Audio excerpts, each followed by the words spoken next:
Hey, what's going on, everyone? Let me know if you can hear me. A couple minutes late. Just got off the phone with Mom. You know, she just wishing me an early birthday, telling her to send me a little bit of bread, on that automatic transfer. So just had to get a little bit of birthday money.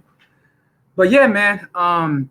So this Eunuch Initiative, and the reason that I'm doing this panel today is based on a conversation that was had this morning over on Obsidian Radio's channel. You can find that on Mixler. Search for Obsidian Radio on there. So, I've done a couple uploads, had a couple panel discussions regarding this whole passport gate topic.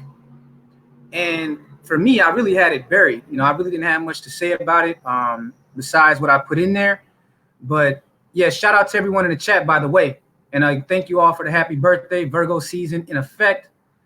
So, this weekend, I'm definitely on straight chill mode. I'm getting spoiled. Send me money. But Mom's always, man, when you get a call from Mom's, that's always just makes your day, man. So she just made my day, just telling me what's going on with her life. She just got promoted at work again. Very happy for Mom. But, so yeah, we're having this discussion over on Obsidian Radio. It was a debate between Babatunde of SlayingEvil.com and Sean James, who has kind of, he's sort of become the face of the Dick Police movement. And as we've had on, these other discussions, and you've heard from other free moving black men, their perspective, every black man has a different perspective on it.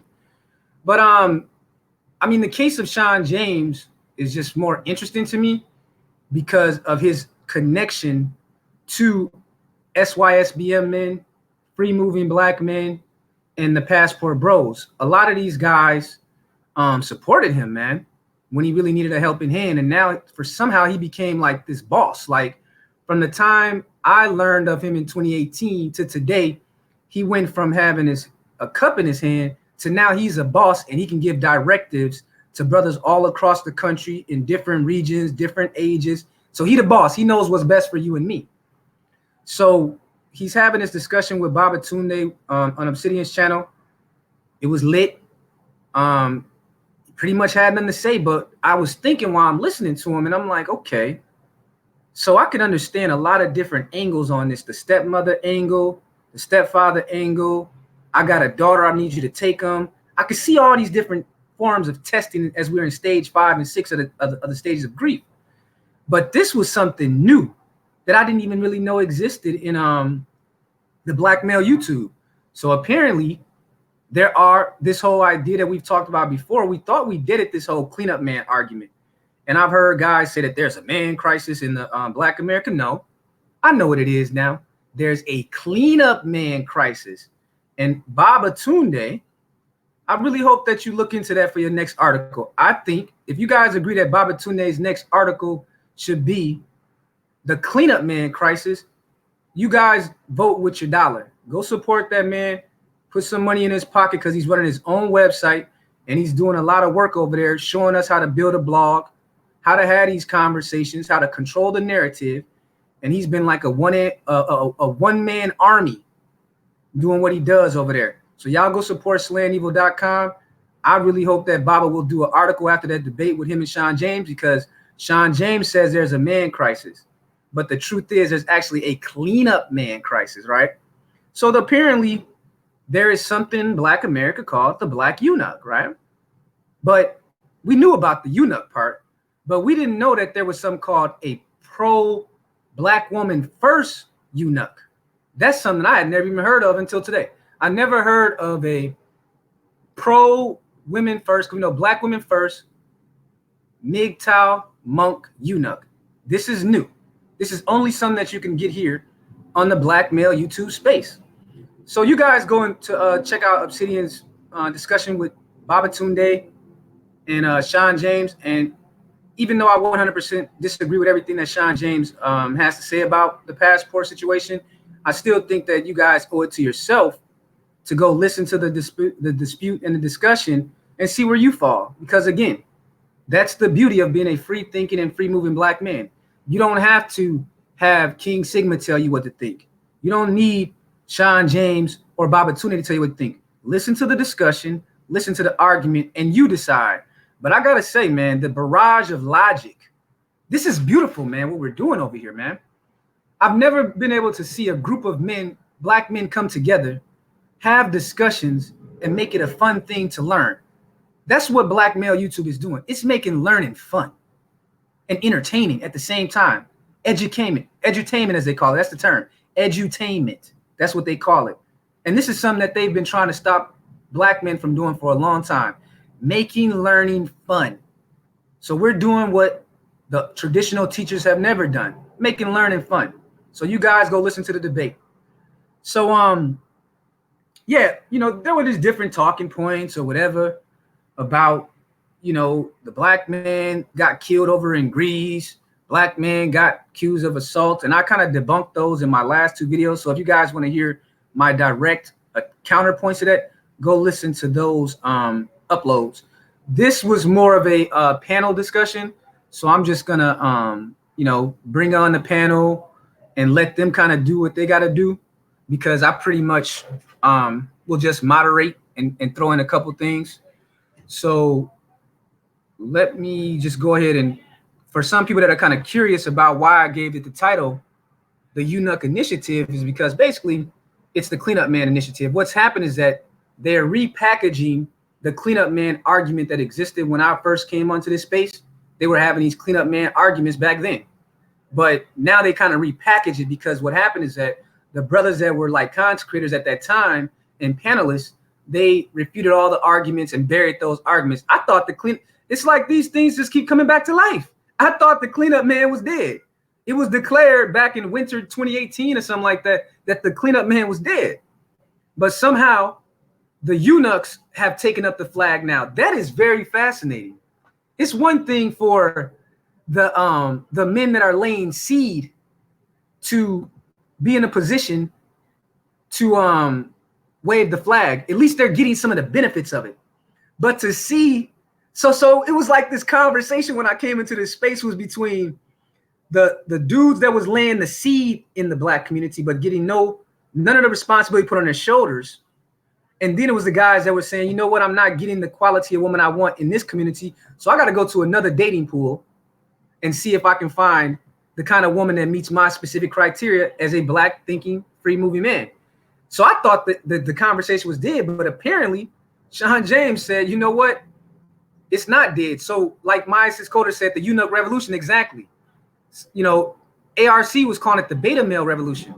I think he needs to write a new version called the Gamma Omega Revolution. This ain't, because see, what happened is that the betas are doing what alphas and sigmas always could do, go elsewhere. The betas, the beta revolution is leaving the planet, but the real revolution seems to be the Gamma and Omega males. These are the dudes that are the eunuchs of the community. And now they've decided that, I guess, the cool kids that never wanted no part of them, now they want to be a part of the cool kids. So we SYSBM brothers, passport bros, and free moving Black men, we were defending the omega and the gamma males saying that, yo, you know what? Those guys got talent. Let them be. Let them exist. The black community does not have to be defined by black redneck cultural values. There has been no long-term benefits for the overall aggregate population by doing this, by keeping the standards low. Let those men live. So it's definitely disrespectful to have the same group of individuals now coming at the men that are saying, you know what, I'm going over here. You guys can do whatever you want to do, but I'm not going to be limited to the ADOS plantation. So I don't really understand why he decided to bring the cleanup man back to life, but I'm sure the panel has a lot to say about it.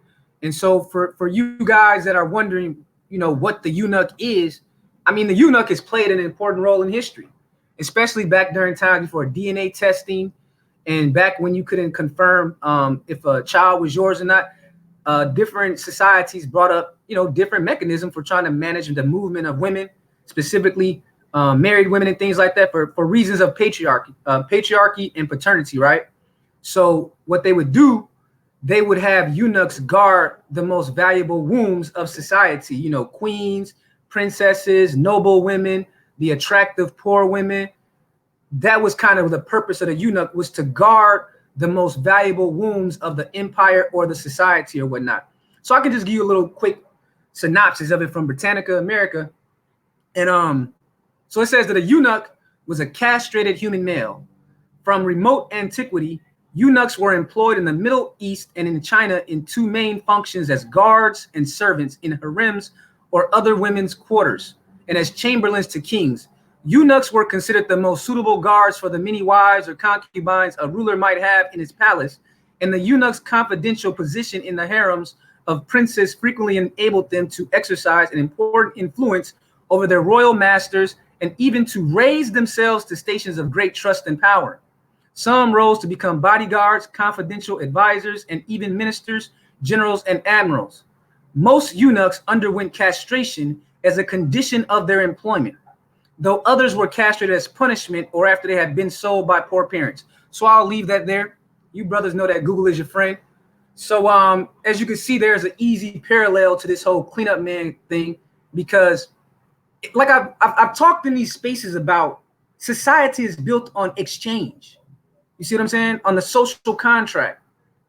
Your society gives you something and you give it something in the terms of following certain rules, paying your taxes, going to fight wars, trying to be a contributing citizen, things of that nature. That's what your society expects. And your society is supposed to offer you security, a fair legal system, and protection of your natural rights, in a market that allows you to move to the maximum of your potential.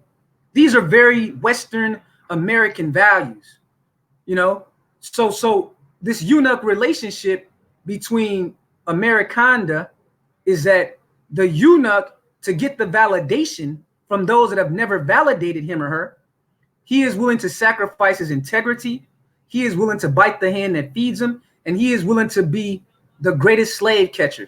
I keep trying to tell you guys that refuse to read history and go into the deep esoteric stuff that's really hidden.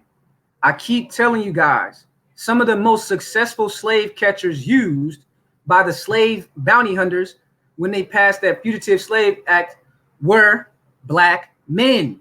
And cats is like, what? I never heard that. I've told you guys, there were black slave owners, especially black women slave owners, because they were concubines to the white slave masters. And then when guys actually sit back and think about it, it makes sense that the black men would have been slave catchers. They were slaves. They had to do what the white man told them to do, or whoever happened to be their slave owner. And we can just look at the National Football League. As a joke, I've used the term the National Slave Catching League. You tell me, who would have been the better slave catcher? Some tobacco chewing, 135-pound white redneck male, which was about the weight of those guys in the Civil War. The average soldier in the Civil War was about 5'7", 140 pounds. Or these dudes that's in the NFL forefathers. Who you want running after slaves? Emmitt Smith, Barry Sanders, or the 140-pound Confederate soldier? I'm gonna bet my money on Emmitt Smith. You taking a dude that can bench press 500 pounds, squat 1,000 pounds, and run a 4.1 40-yard dash. Deion Sanders, his great-grandfather would have been a great slave catcher. So what has happened, that slave catching class that was always there, the snitches on the plantation class that was always there, has just evolved into what we call the modern day Dick Police Gestapo. And Mr. Sean James has placed himself at the forefront of this movement. And that's why I thought it was funny, because he wouldn't even been one of the main slave catchers. He would have been like the dude in the movie 300, the humpback guy, who was trying to ride out with the 300. And they said, you can be a part of this Spartan movement, but you can't go out on the battlefield against the Persians, because, you know, Leonidas asked him, he said, lift up your shield. And the man wanted to be a part of the phalanx. He wanted to be a part of it. He could not accept the fact that he had to play a different role, because through the military science and the way that the phalanx worked, the Spartan soldier had to be a certain height, a certain weight, and he had a certain strength in his arms. But because of the way that the humpback was built, he could not carry the shield, and he refused to carry the dead bodies on the shield. And that's what you have when you have the black eunuch. You know, the black eunuch plays this role. He is not allowed to fight on the battlefield, but he is, you know, he can have a role, but it's just not going to be on the front lines. But fortunately for the thinking and the free moving man, he has options to go to another place. He doesn't have to carry the shield or carry the dead on the shield. He can actually go to a place where he can get what he wants. So that's kind of how I see this whole eunuch narrative. So that's like a subtext of the greater Dick Police narrative that we've been talking about on here for the last 2 weeks. So this is a new subplot. So there's now the black eunuch. He wants validation from the select male in Black America, from the chosen male in Black America, and the guys that are doing all the seeding. So that 21% of black men that are seeding all these bastard children, he wants their approval. These dudes are sitting back laughing their ass off right now. So you got a guy on here talking about black love, right? He says on Obsidian Radio, I have not been with a black woman since 1988. When I was just learning to walk. I was just learning to walk in 1988. Just got off the phone with moms. Confirmed it. I started walking sometime between 1.5 and 2 years old. I started talking around the same time. So when I was just started getting off my knees, crawling, learning how to walk, Sean James was laying up with the last woman that he would lay up with for 30 years. So that's interesting. I mean, if you're going to be a Dick Police, at least get the benefits. Even police officers have like 401k, police union benefits, and there's certain protections that they get being an officer. How do you become a Dick Police officer and you don't get access to the top daggles? That would be, if I decide to sell out the free movement and the free thinking black man one day, you can believe that you're going to give me like a Gabrielle Union, one of these type of chicks, for me to make that kind of sacrifice to my integrity. At least can I not get like a, what's that one chick that got married? Because she about the same age as old boy. Tamron Hall, the one that just married the white bottom shelf Brad dude. She's about 48, 49, about the same age as this guy. She would rather go get the seed of a white man than to get the seed of these black dudes that are doing all this Dick policing, or especially a eunuch. He is the one that got to stand by the door while she gets ghetto gagged by the bottom shelf Brad. So his position doesn't even make any sense. So, you know, as we just wind down this discussion about the Dick Police, it had me thinking, right? So one of the most infamous cases in American history has always been the Dred Scott case of 1857. And for those that enjoy history, American history, the reason that it was so infamous was because at the time, blacks had been in this country, both slave and non-slave, since 1530, right? And so here they come along 320 so years later saying, oh, yeah, y'all been here since 1530, since the Spanish, y'all escaped the Spanish, and then the British came over. But just got to let you guys know, you know, Chief Justice at the time was Roger Taney. He was a slaveholder from Virginia. And he said, you know what, I got to give clarification to you American, you black people. You're not American. Whether you're slave or non-slave, you're still not an American. In fact, you're not protected by the U.S. Constitution. So this was about 3 or 4 years before the Civil War. And what he said, his exact words were, blacks had for more than a century before been regarded as beings of an inferior order and altogether unfit to associate with the white race, either in social or political relations, and so far inferior that they had no rights by which the white supremacist was bound to respect, and that the Negro might justly and lawfully be reduced to slavery for his benefit. He was bought and sold and treated as an ordinary article of merchandise and traffic whenever a profit could be made. See here, this is what we have with this whole eunuch. The eunuch is taking the same position as the white KKK and as the black misandrous. His position is that you have no rights by which Americanda is bound to respect. Now, ain't that something? How we've come so far that black men themselves are taking on the talking points of Ku Klux Klan members, Confederates. They said that he can lawfully be reduced to slavery for his benefit.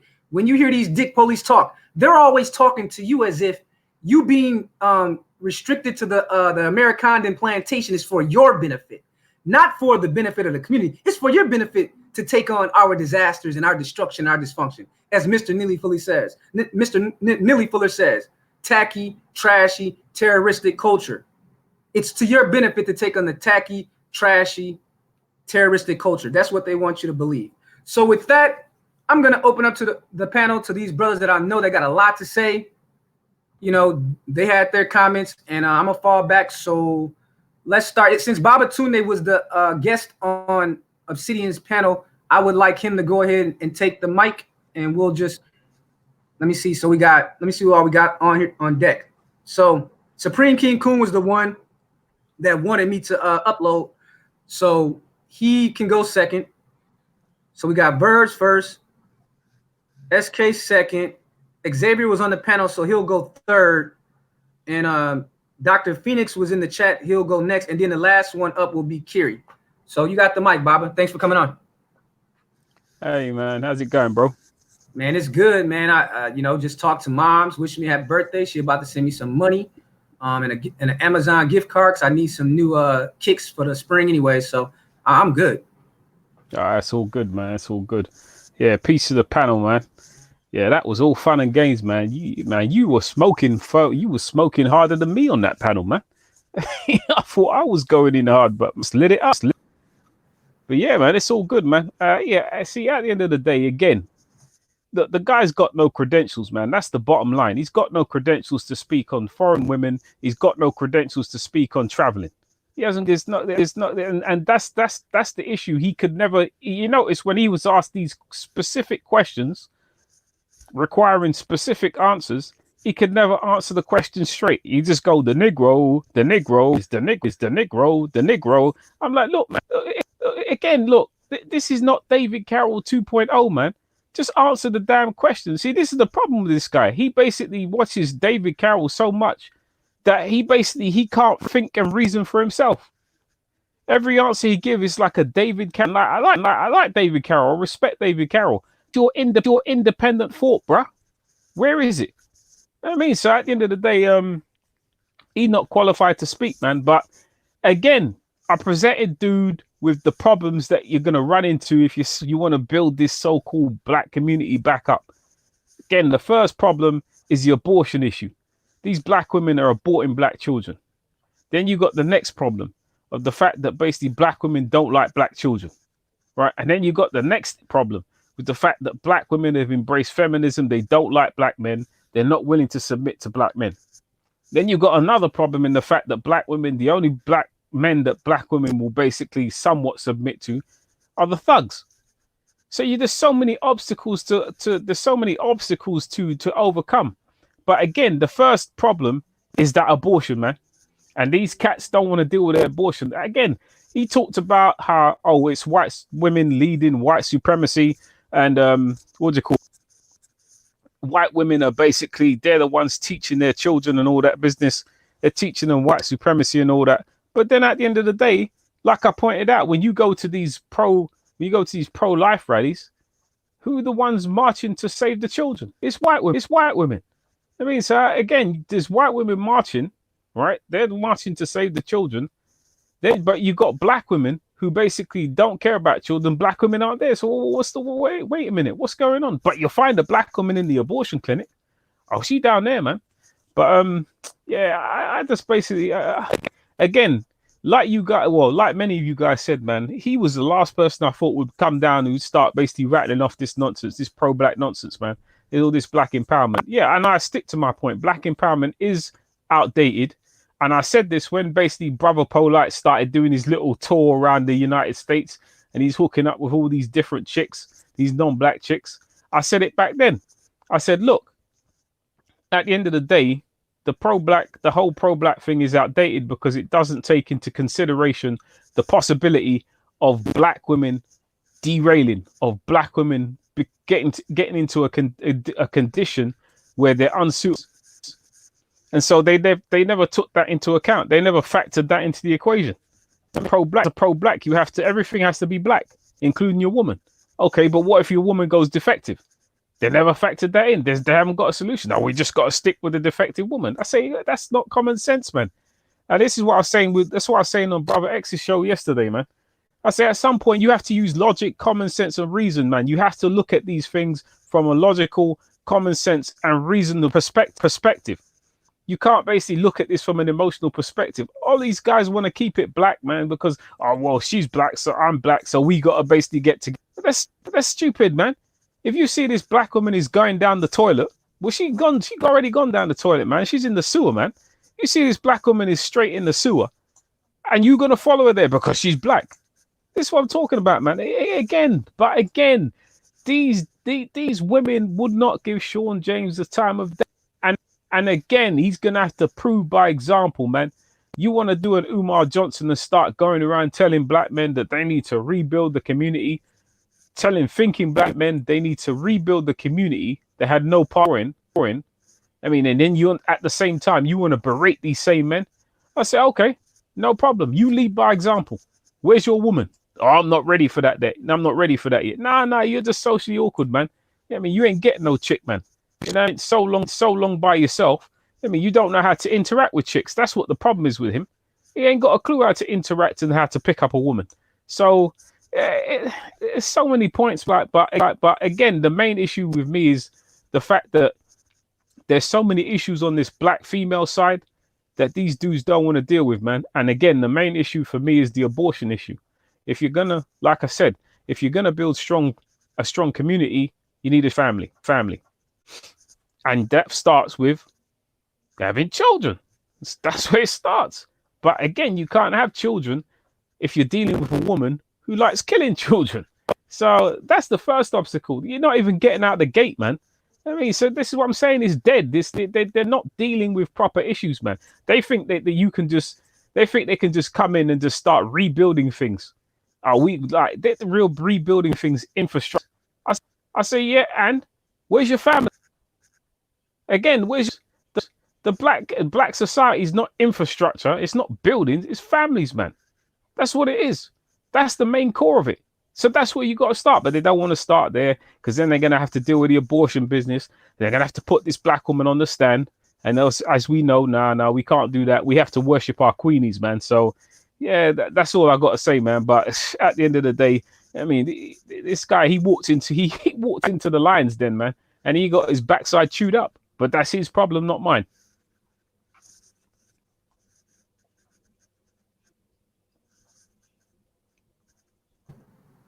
I believe that Supreme King Kun, you're up next. What a sad day. I thought I would never have heard such things come out of Sean James' mouth. I wasn't privy to all of the stuff that he had said before because I've been busy with some other things. But man, I was like, good grief. Is this person gone mad? But anyway, you know me, King Sigma. I'm part serious, but also I joke. But yeah, today I was sad, disappointed. And it actually caused me to bring out my pen, believe it or not. I know Sean as a creative individual like my own, and as a fellow creator and a creative, I thought it would be fitting to send him off with a dirge. So I composed the dirge for Sean James today, a few minutes ago. May I, for the crowd?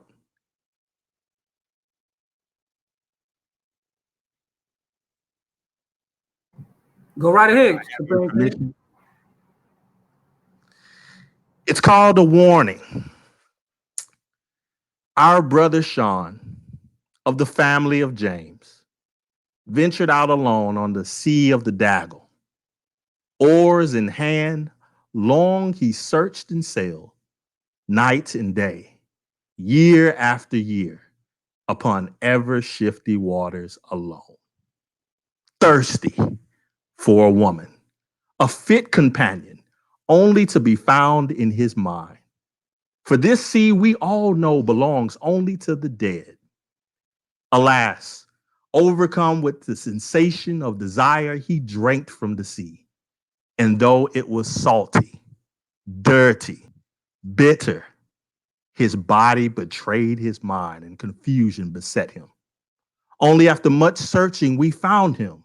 The madness had clearly overtaken him completely. Like a demon-possessed being, he bore self-inflicted lacerations upon lacerations.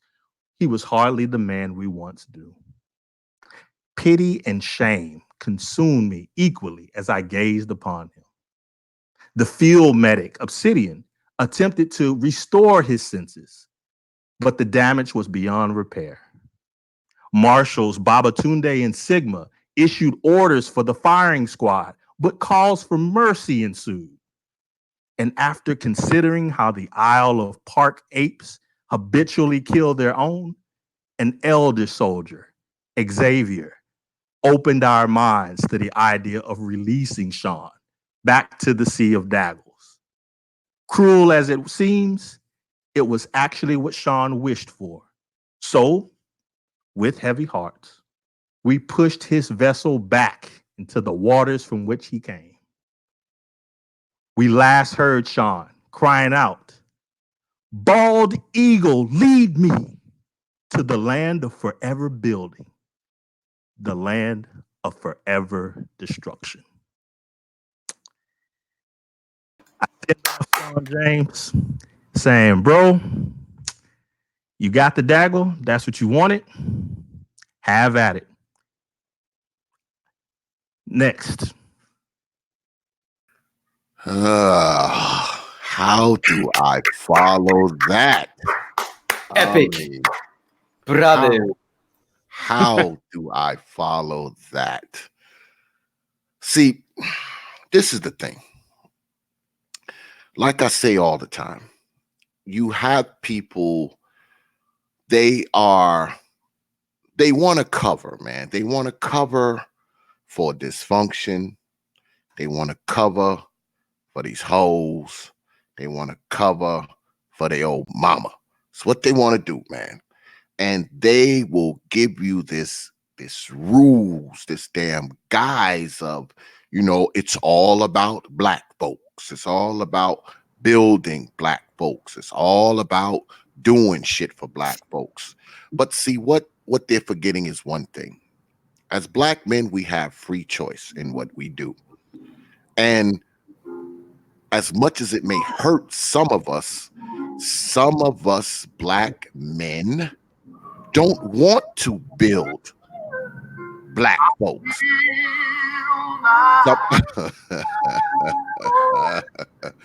Some of us black men, we don't want to hold out hope for black folks. Some of us black men, we are done.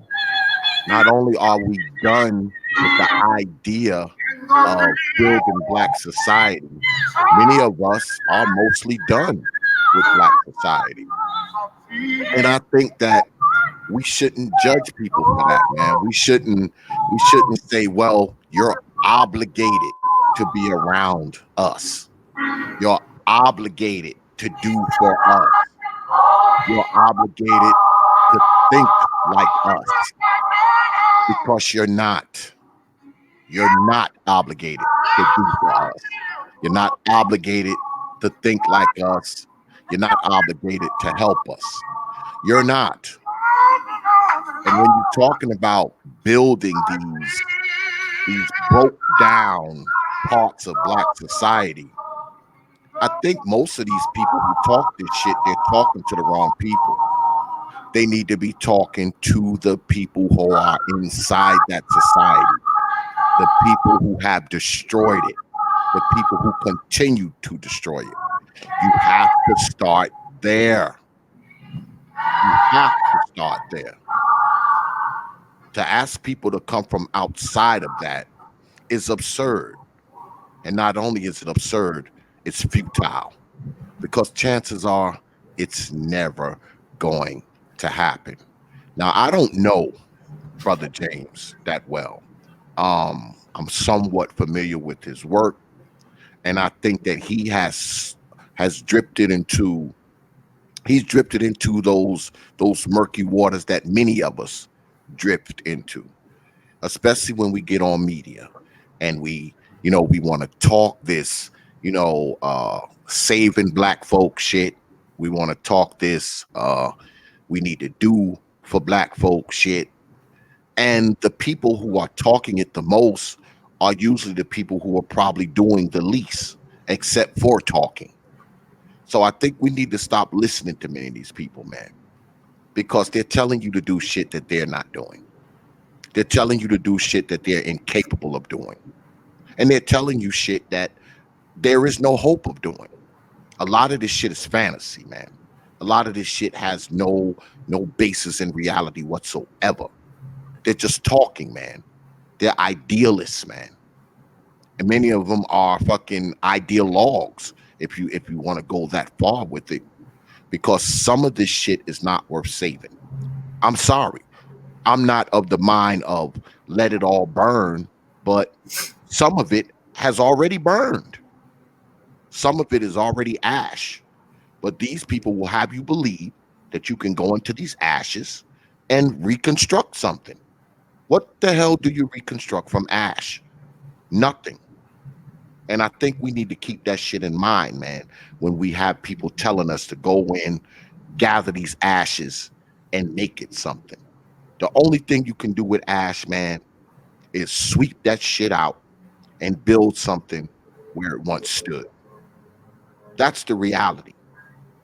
And when you build it, it's going to be something that you have to build better, something that is going to stand longer, something that may be fireproof, if you will.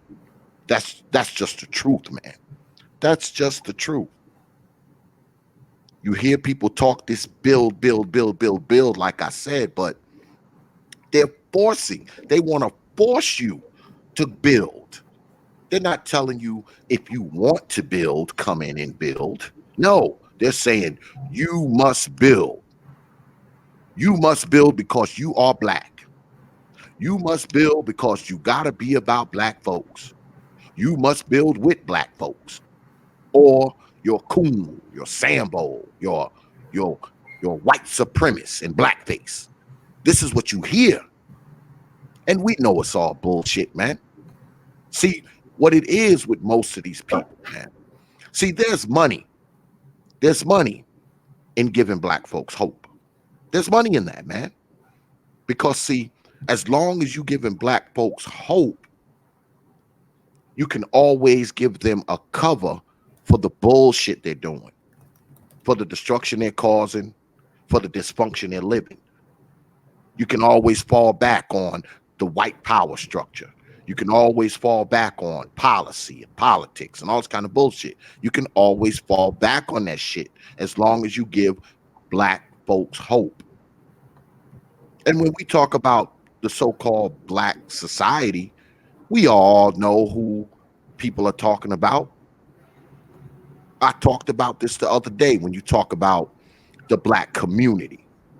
They would have you believe that you're not part of that shit. I mean, Black men like ourselves, what are we, chop liver? We're not part of the Black community. Why? Because we have different ideas. We're men who strive for success. We're men who want to build solid families. We're men who don't want to be around the bullshit, the Negro shit. We don't want to be around any of that. So that automatically takes us out of the Black community.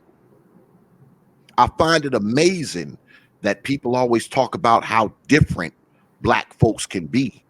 But when it comes to baby mamas, when it comes to the hood, when it comes to the hood shit, when it comes to these broken down communities, these destroyed communities and these destroyed trains of thought, now when it comes to that, we all need to be a monolith. We all need to be monolithic when it comes to those things. It's ridiculous. It doesn't make any sense. It doesn't. And when it comes to black men, I think we've been listening to motherfuckers far too long tell us what we need to do, what we need to be, where we need to live, what we need to build. That's what's got us here in the first place. And look what it's gotten. Look where it's ended up. Look at pockets of black society, man. Just look at them. Just look at them. You mean to tell me it's not time for something new? It's not time for some new thinking? Because all that shit you hear, these brothers talk, these are old recycled talking points, man, from men that came way before us, greater men than us, men who had a bigger following than us, without social media, without live streams and hangouts. They couldn't do it. They couldn't build it. They couldn't bring it to manifestation. But somehow, some way, a bunch of Negroes on YouTube with a camera and a microphone is going to be able to do it. Anyone who believes that shit, I got a bridge in Brooklyn that I got for sale. Come on over and buy it. And I'll give it up on that. Hold on 1 second, Xavier. I want to give you another extended minute because your perspective on this is much stronger than the rest of ours, because we've always been about free thinking and free movement, whereas you have a very strong relationship with the Hotep community, the Black Woman First community. Had you ever encountered? Am I reaching when I say that a Black woman first eunuch is something that's very unique for the Hotep? Because I've never heard of anything like that before. I never witnessed someone from that kind of lifestyle being the face of the pro-Black woman movement, because I could always understand a person that, a lot of these Hotep dudes, they use the Black woman first talking points to get laid, let's be honest, and to get paid. So they're getting laid and they're getting paid. So they have a direct interest in pandering to that demographic. And they ain't wifing up these single mothers and nothing like that, but they're going to get that money and they're going to get those pennies. I mean, at least they're honest about it. But I never heard a guy that's actually on the other side, like, the dude listening on the other side of the door while the Black woman first, advocates are getting laid and, getting these women. And then he comes out, hands the wet towel to Sean and says, now it's your turn to carry the flag. Have you ever seen anything like that in your experience? Not really. But this is what you gotta understand, Brother Sigma. A lot of these brothers who are in the quote unquote pro-Black people, because I know a lot of these guys. I mean, I know a lot of everybody. All right. So I know a lot of these guys who, talk this, power to the people, Black power, Ungawa shit. And I don't have a problem with it. My problem is the way they try to make it seem like if you don't think the way they think, you're somehow an anomaly. You're an alien. You're from another freaking universe because, see, you don't follow the same narratives that they follow. That's the problem. That's my problem. Because when you think about the quote unquote pro-Black thing, it is pretty much pro-Black woman. Because I'll say again, let us be clear. When people talk about the community, they're not talking about me. They're not talking about you, Brother Sigma. They're not talking about Baba Tunde or Brother Supreme or anybody else on this panel. They're talking about these baby mamas and their children. That's who they're talking about. Those are the people they want to save. Those are the people they want adoration for. Those are the people who they want to think that they're fighting for. Not us. I mean, we're not included in that conversation. We're the people on the outside of that quote unquote society that they are trying to tell to come in and fix it, come in and make it whole, come in and do something with your talent, your money, your education, your skills, your whatever. Come in and help build something from the ashes. And if you're not willing to do that, shut the hell up. That's the message. But what they're not telling you is that they are not doing this stuff. The ones that are in there are not doing it. They're not building in these ashes. They're not taking care of these multiple baby mamas with multiple kids by multiple men. They are not doing it. They want you to do it. They want you to come in there and take care of their bastards that they have spread all over the city. They want you to come in there and wipe up their baby mama so they don't gotta freaking take care of her. They want you to come into those places, clean up those ghettos, clean up those impoverished parts of Blackville so they don't have to. Now they want to talk about doing it, but most of them are not doing it. There's a few out there. I know some brothers who are actually in there getting their hands dirty, boots in the mud and doing it. But I would venture to say that most of them, they're not doing it. But they're study telling you to do it.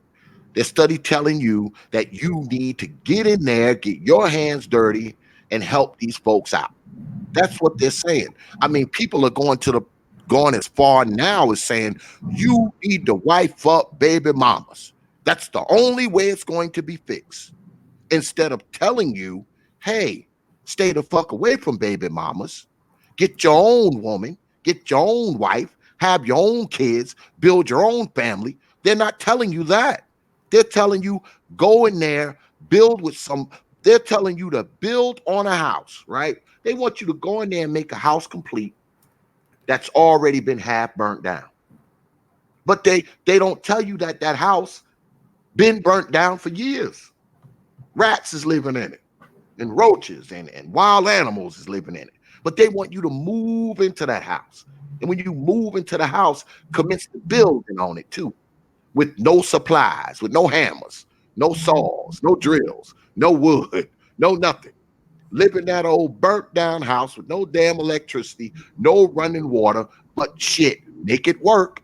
Why? Because the fucking house is black. That's bullshit, man. Doesn't make any sense. I have never told brothers, and I'm a black man, all right? I'm married to a black woman. I have grown black sons. I've never told my sons that they should not be with a black woman or they should be with a black woman. I've never told my sons they should not be with a woman who's Asian, white, Latino, nor have I told them not to. Because I am of the belief that black men need to do what makes black men happy. And sometimes black men cannot find happiness inside black society. Sometimes they can't find that happiness. And who the fuck are we to tell them just disregard their own happiness, disregard their own life, disregard what completes them for our sake, for the ghetto's sake, for the hood's sake, for some old baby mama's sake? Who are we to tell them that, man? Whether we agree with it or not. We should never dissuade a black man from being happy. He may not want to marry anybody. He may just want to travel the world and screw hoes. I don't know. But who are we to tell him what should make him happy and why should he sacrifice his happiness for the fucking collective? I don't believe in that. I don't believe black men should sacrifice their own livelihood for the sake of the fucking collective. Now I know people may say, "Oh man, oh that's individualistic. That's you shouldn't think that way. You should think more about black folk." Bullshit, man. Bullshit. Because believe it or not, I'm going to be honest with you, brothers, when I say this. The brothers who find happiness outside of the hood and the ghetto and poverty and dysfunction, the people who find happiness outside of that, to be honest with you, they're probably more equipped, more suited to do shit for black folks anyway. You think them motherfuckers inside the hood ever gonna rebuild the hood? You think them people inside the ghetto gonna ever rebuild it? Because if they were, they would have done it already. They haven't done it. So why in the hell should we ostracize the people who may possibly have the time, the minds, the education, and the resources to do it? That's a good question, Brother Prophet. You guys that are not familiar with Xavier, I posted his channel in the chat. I think you guys should go support him. He has a very, balanced perspective on this. He's been on both sides, and he's seen the strengths and weaknesses of both arguments. But it's nothing I can say to dispute what he just said. So what do you think about that, Dr. Phoenix, especially what Brother Xavier was referring to when he's talking about the happiness element? Because that was something that came up on the Obsidian Radio discussion, was that the brother made some kind of remark saying that something about a black man shouldn't be happy, or, it's not about happiness, that's feminine. So apparently to him, even though all the psychologists and the people that study like socializing people and therapists say that pursuing your own happiness without harming each other is like the height of living. And you being a medical student, I think this is something that you can speak on about this happiness things, that if black men, I guess some of these brothers are so broken in their mentality that they really believe that they are some kind of drones. Like they really believe that they're broken beasts of burdens, to the point where a man's not supposed to be happy. Now that is something I gotta be honest, I've never heard that argument before, even from the black rednecks in my family, working class ones, middle class, upper class families. I have never heard that from anyone that I personally know, that a man is not supposed to pursue his happiness, that he is not supposed, that should not be the focus of his life. That doesn't even make sense when we live in a culture that is the most leisure society that we've ever experienced so far. And being in this fourth industrial age, the whole point of having all this technology is to give men and women more time for leisure, more time for mental health, more time for improving their the inner self and their social relations, even though we've had some kind of setbacks with the social relations part. But that's part of beta testing with anything. You got to see what the positives are, then the negatives, and then retool. And that's what people are doing in terms of like, oh, okay, we're using this technology for positives, but there's some negative consequences. Let's fix that now. That becomes the next innovation.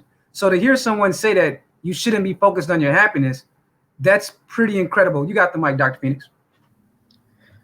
Thank you again. Happy birthday to you. Thanks a lot, bro. I really appreciate it. I'll make this short. As far as I'm concerned, I don't really know this Sean James guy, but listening in earlier to Obsidian and you and Baba Tunde and the brothers calling in, taking it to him. I mean, as far as I'm concerned with him, he cooked himself the moment he said he didn't have the money to travel. I mean, that says it all. After he said that, he completely invalidated everything that came out of his mouth. So I'll leave it at that as it pertains to him. But when you one of the first panels you invited me on, brother, you asked me about some of the issues facing black men, and one of the things that I said was that the younger brothers, the brothers under 40, need to watch out for these old dudes. And again, we see this consistent pattern of older black males who are spending every moment that they have to run younger, progressive, free-thinking black men into the ground. And we consistently see this in behavior, in black society. And to go to Baba Tunde's point, this conversation for me starts from the womb. Again, I put up 3 links in the chat. One is from the CDC. One is talking about ACEs, adverse childhood experiences. I really encourage brothers to click on that link, read it. I mean, it will put, if you take what you'll read from there and juxtapose it against black society, you'll see you'll see exactly what the problems are. I put up an article from the CNS News, which is out of New York, and they were talking about the black abortion rate. In 2015, black people accounted for 36% of all abortions in 2015. Then I put up another article from the urban cure.org, cure meaning Center for Urban Renewal and Education. And the numbers that they track from 1967 to present pegs that you've had about 50% of the black population that has been aborted in the last 4 decades. Well, over the last really more like 5 decades. And so for me, this idea of happiness really starts from the time for black males when you're a child. And I know the brother X has talked about it, Baba Tunde has talked about it. There's a number of brothers who have talked about this. But what happens is that we wonder why there's so much violence in black society, in these communities that these folks claim that they claim that they want us to go back and rebuild and do all this whatever with. But again, you guys have talked about it, which is that a lot of this, most of this violence gets propagated by the women. And what happens? These women themselves are abusive, they're psychopathic, they're sociopathic.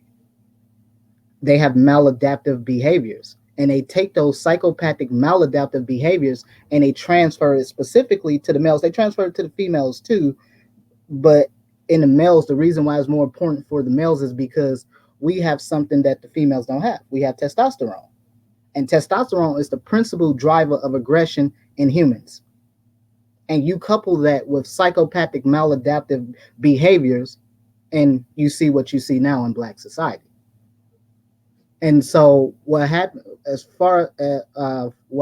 essentially is that, I think I was listening to Brothers X's interview with Baba Tunde last night, and they were talking about beating black mothers beating the children.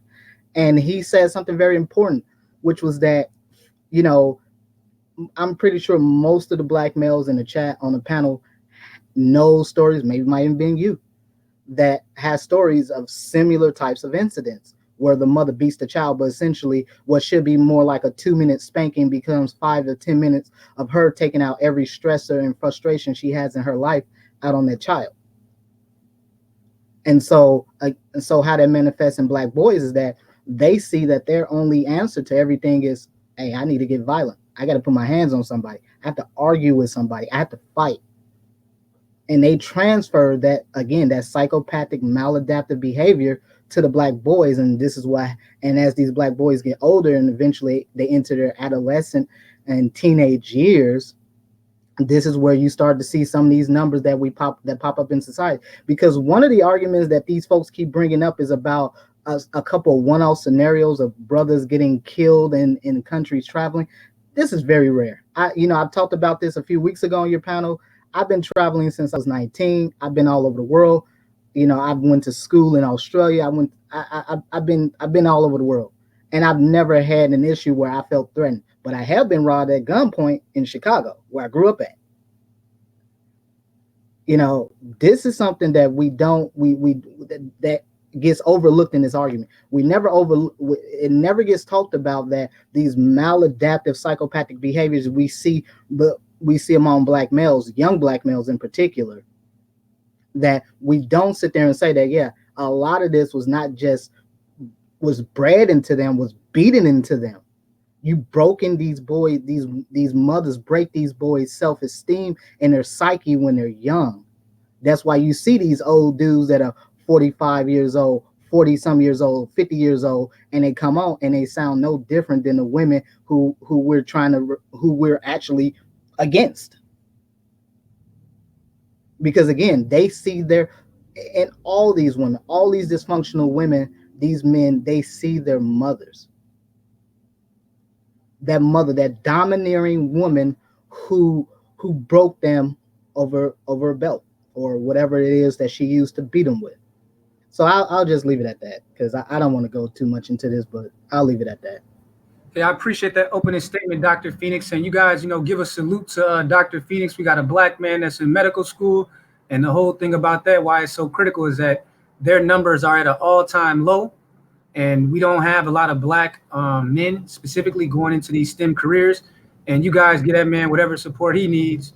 At some point, we're going to have to start, trying to raise scholarships and things like that. And at the minimum, just, giving praise to these brothers. Sometimes just, telling the brother congratulations. Black men don't get enough congratulatory praises from anybody.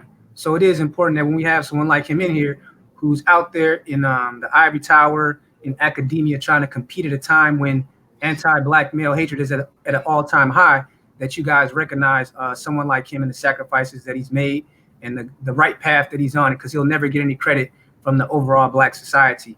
I heard people say today that Robert F. Smith does not empower Black men, even though he bailed out 400 Black men, just like the brother Dr. Phoenix. So that's another false narrative out there. Let me add something. I forgot this. Before I got to the medical school thing, I've been a nurse. My second degree is in nursing. So I've been in critical care, trauma for a number of years, even going back to my days being in the military as a medic. So I did want to say that. But one thing that's really disturbing to me is just really the inability for Black men to get along. And you don't see this problem so much among younger brothers. Younger brothers, they can disagree, but most of them, you kind of get over it, whatever. But it's really a lot of the at least in my personal experience in my life and what seems to be playing out here on YouTube, is that you see a lot of this hatred and this animosity towards younger Black brothers from older Black males. And I think a lot of this goes to the point that you have most of these older Black males are very jealous of younger Black males because they're not making the same mistakes as these dudes made. You don't have 5 and 6 baby mamas. You don't have 12 children. And yeah, I was going to go into the other guy that popped on the panel that was talking trash, but I'll get back to him in later. Hey, got you. I think you're up next, Kiri. This is Kiri Gakari Jones.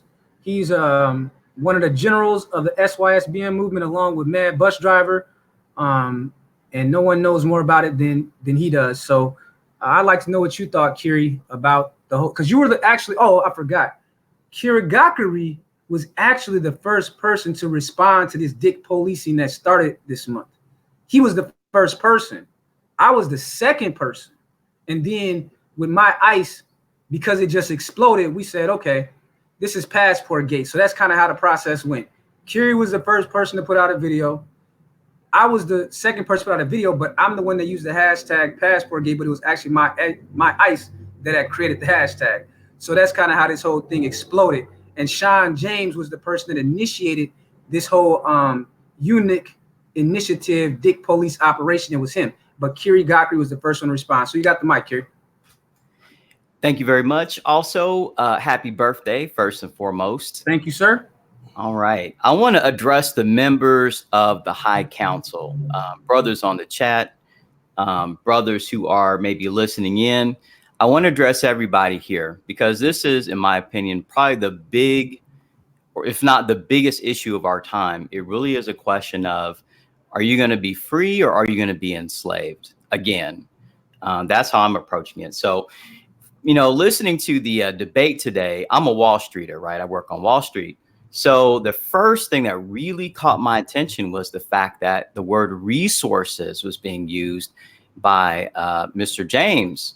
And not only was he saying something along the lines of, hey, you guys can't get on planes. You guys can't put your passports in the sky because you're going to take your resources away from the community.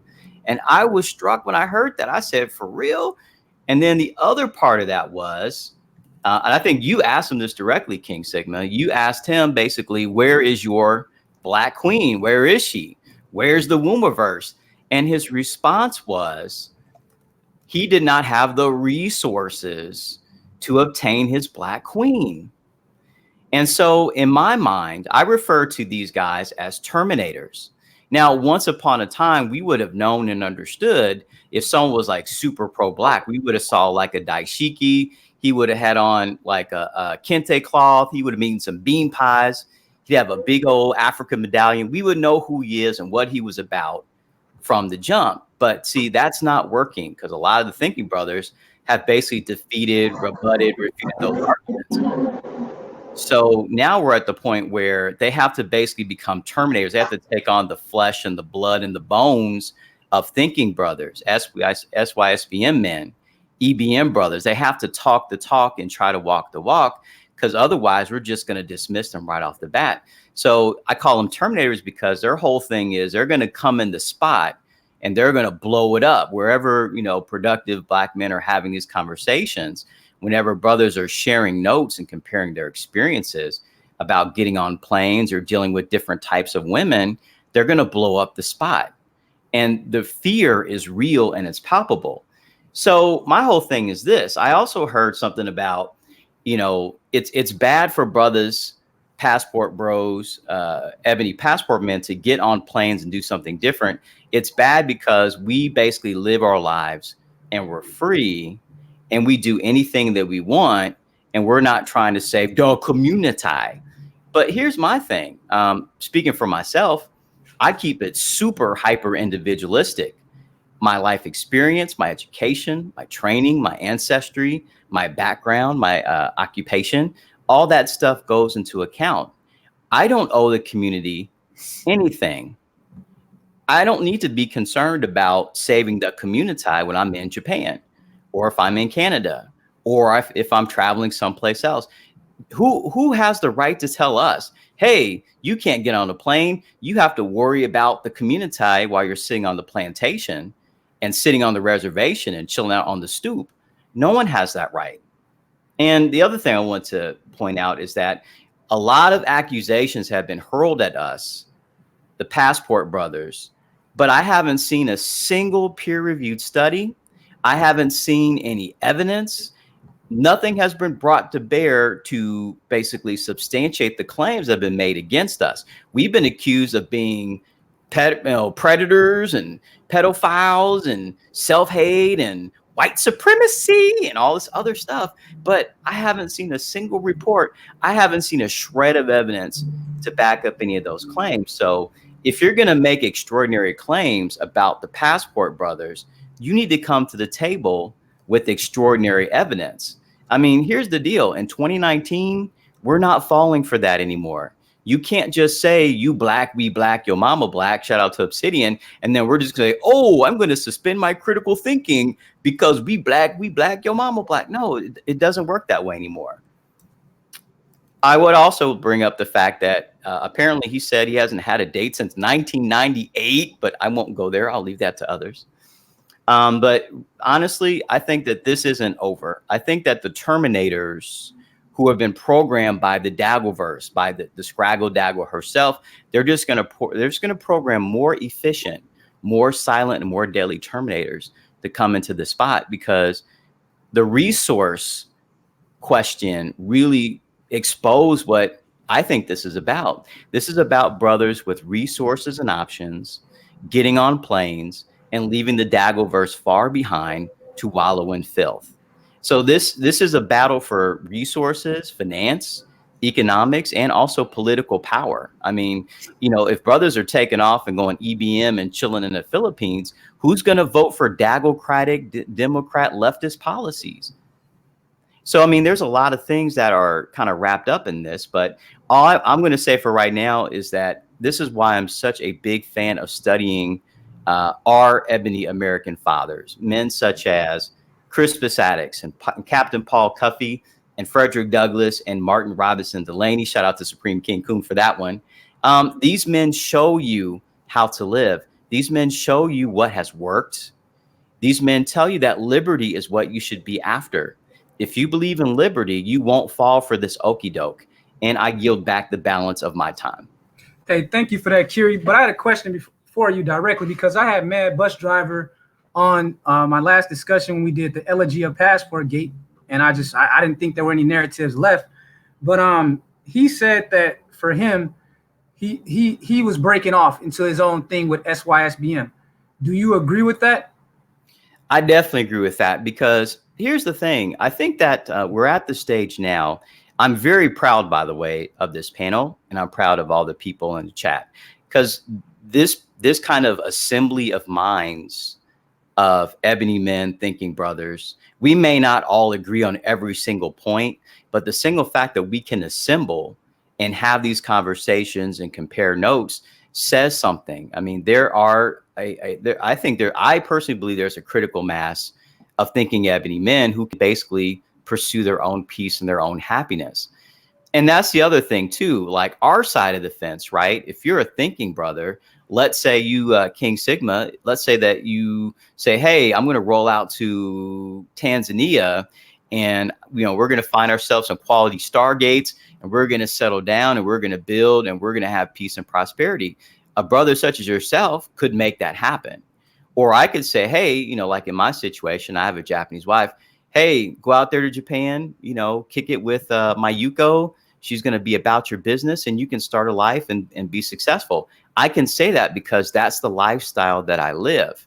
We offer things such as peace, prosperity, beauty, regular relations with quality females, right? But what does the other side have to offer?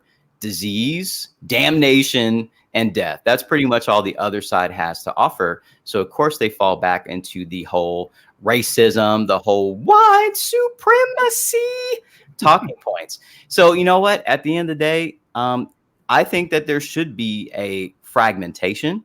If brothers are really, really focused on building the Zion in the Matrix, shout out to MBD. If they're really interested in doing that, fine, go in peace.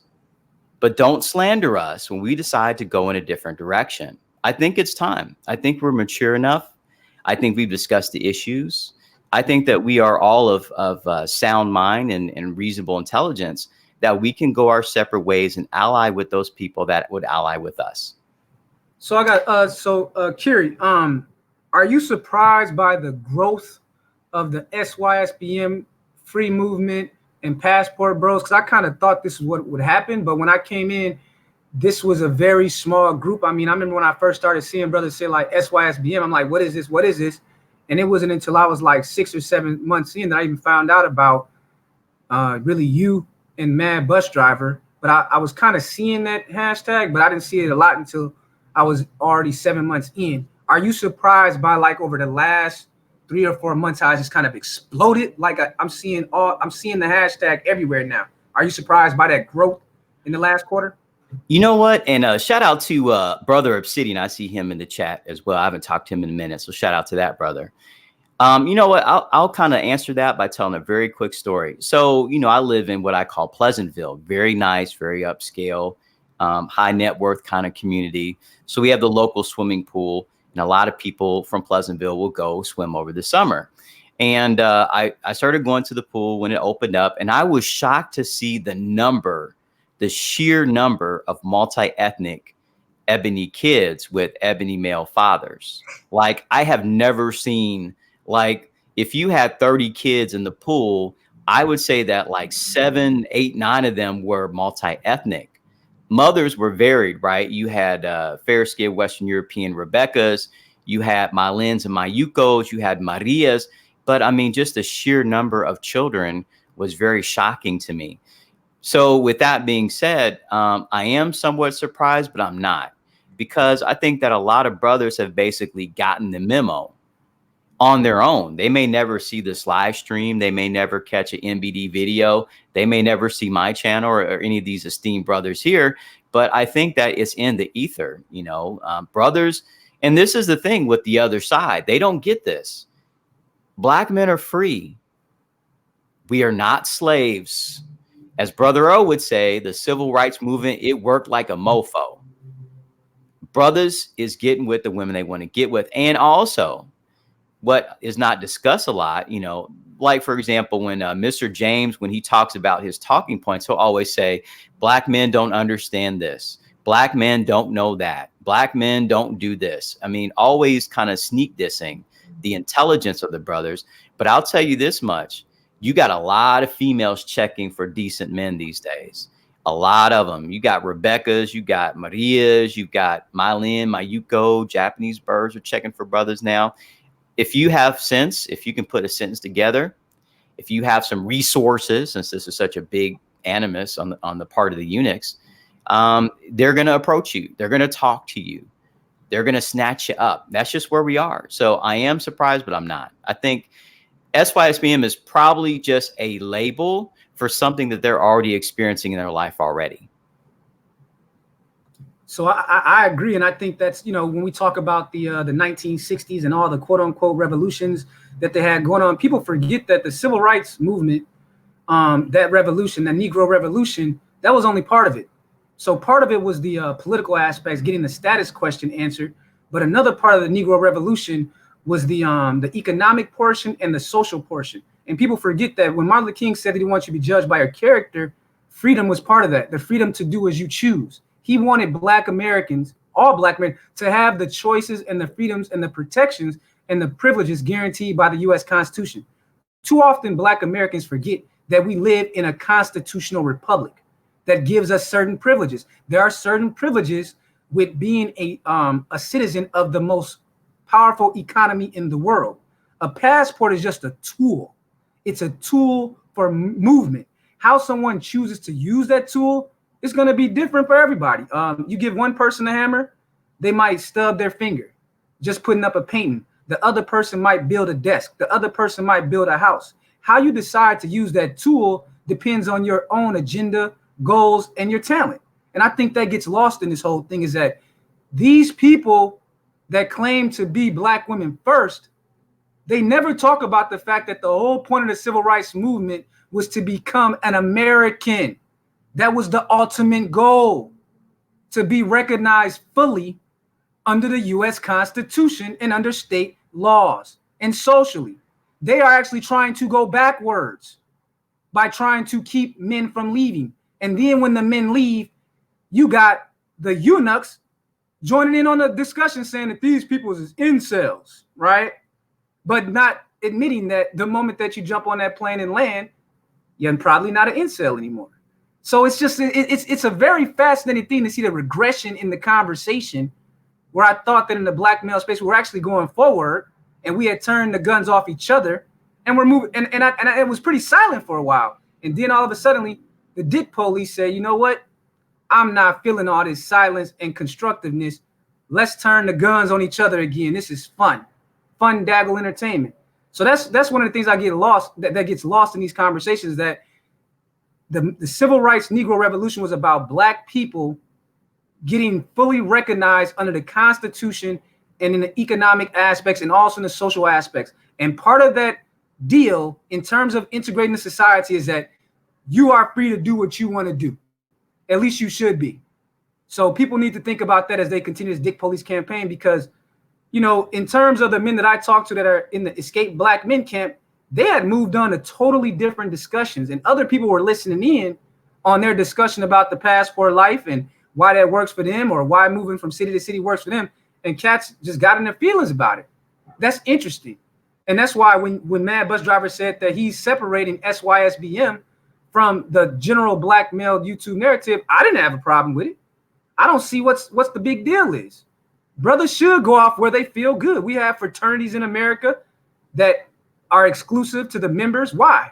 Because those members have to go through a certain kind of rites of passage, a certain kind of brotherhood and journey, and they have a minimum threshold. You're not just going to join some of these exclusive clubs. You're not going to get certain kind of jobs without meeting certain standards.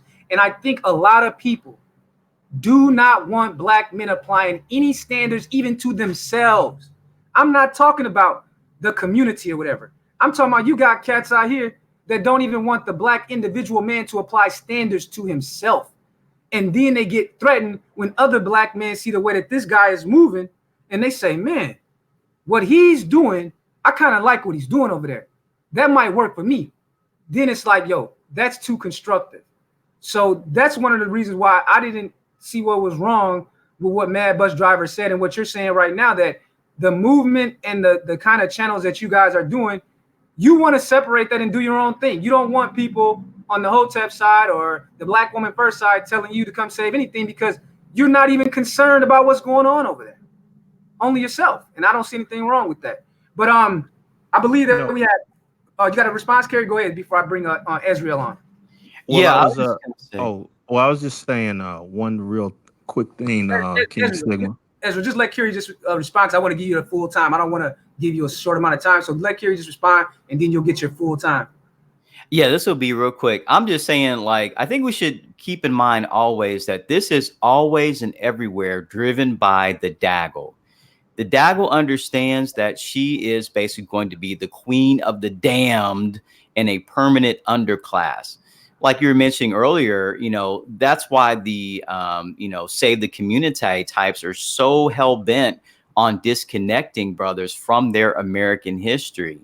Because when they look at their American history, they're going to see that their ebony American male fathers fought and died and bled on the battlefield for their freedom. My many times great grandpappy, 114th Regiment, United States Colored Troops. He killed a bunch of Confederates, sieged Richmond and a bunch of other places.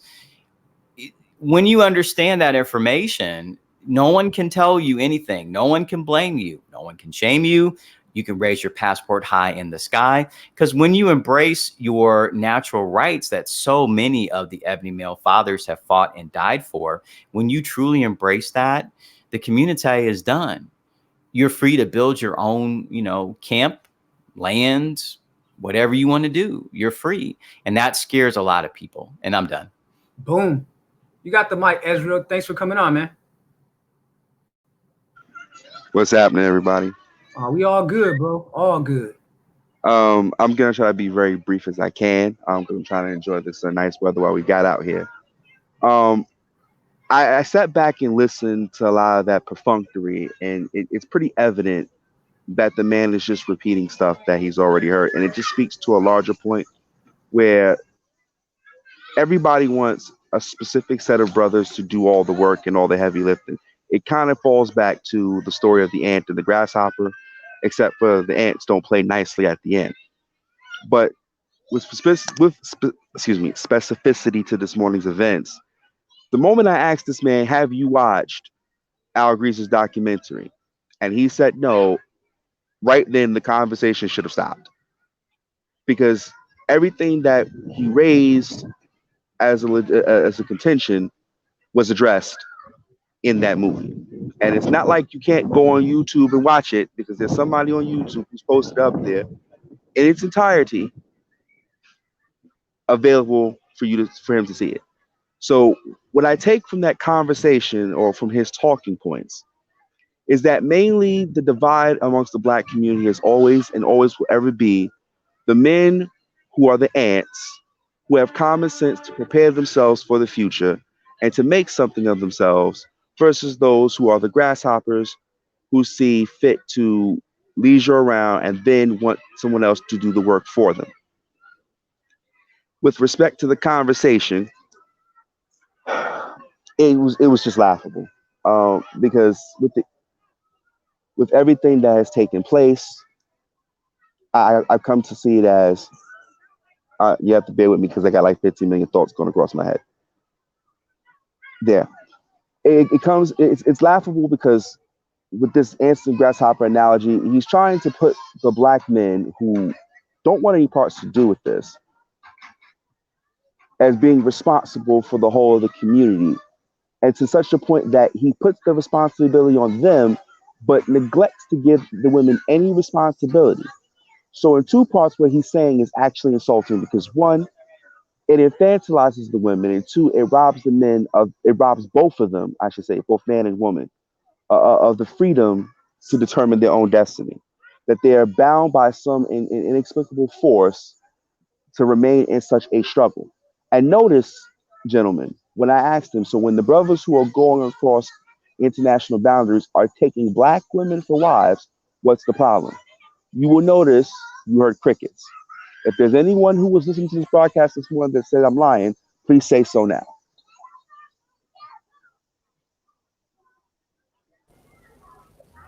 You're not lying. Exactly my point. It goes to show that we're still stuck in this whole dynamic of, well, you're supposed to care about us and we're supposed to, because we're Black. I'm going to say something controversial, but what Sean James has spoke about, if you've actually read any books by Anton LaVey, including the Satanic Bible, so those people don't freak out here, but bear with my line of thinking for a second.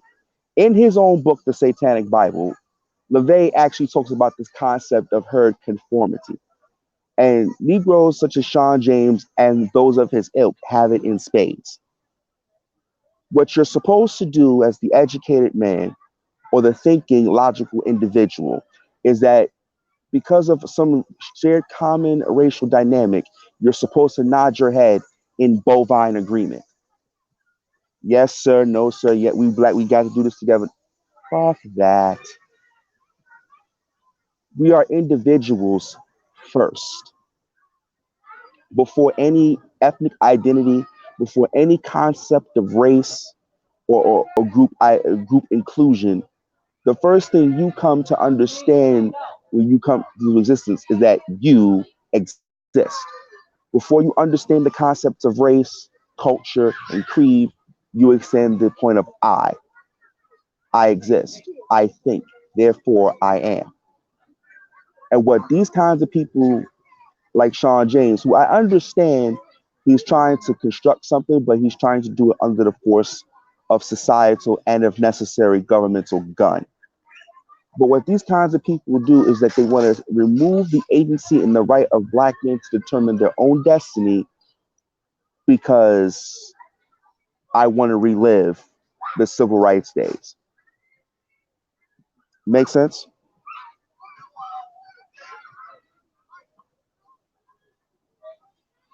Well, you get no argument from me in that regards, but I think that the idea of the rational self-interest, in terms of sacrificing your short time on this earth really goes over the head of a lot of the dick police type of guys. Like they just don't think that now they have a rational self-interest for themselves, but they don't believe you, someone that they see as inferior to them, should have those rights and those options. That's why I think that I'm not even sure that people with that mentality could have ever created a constitutional republic.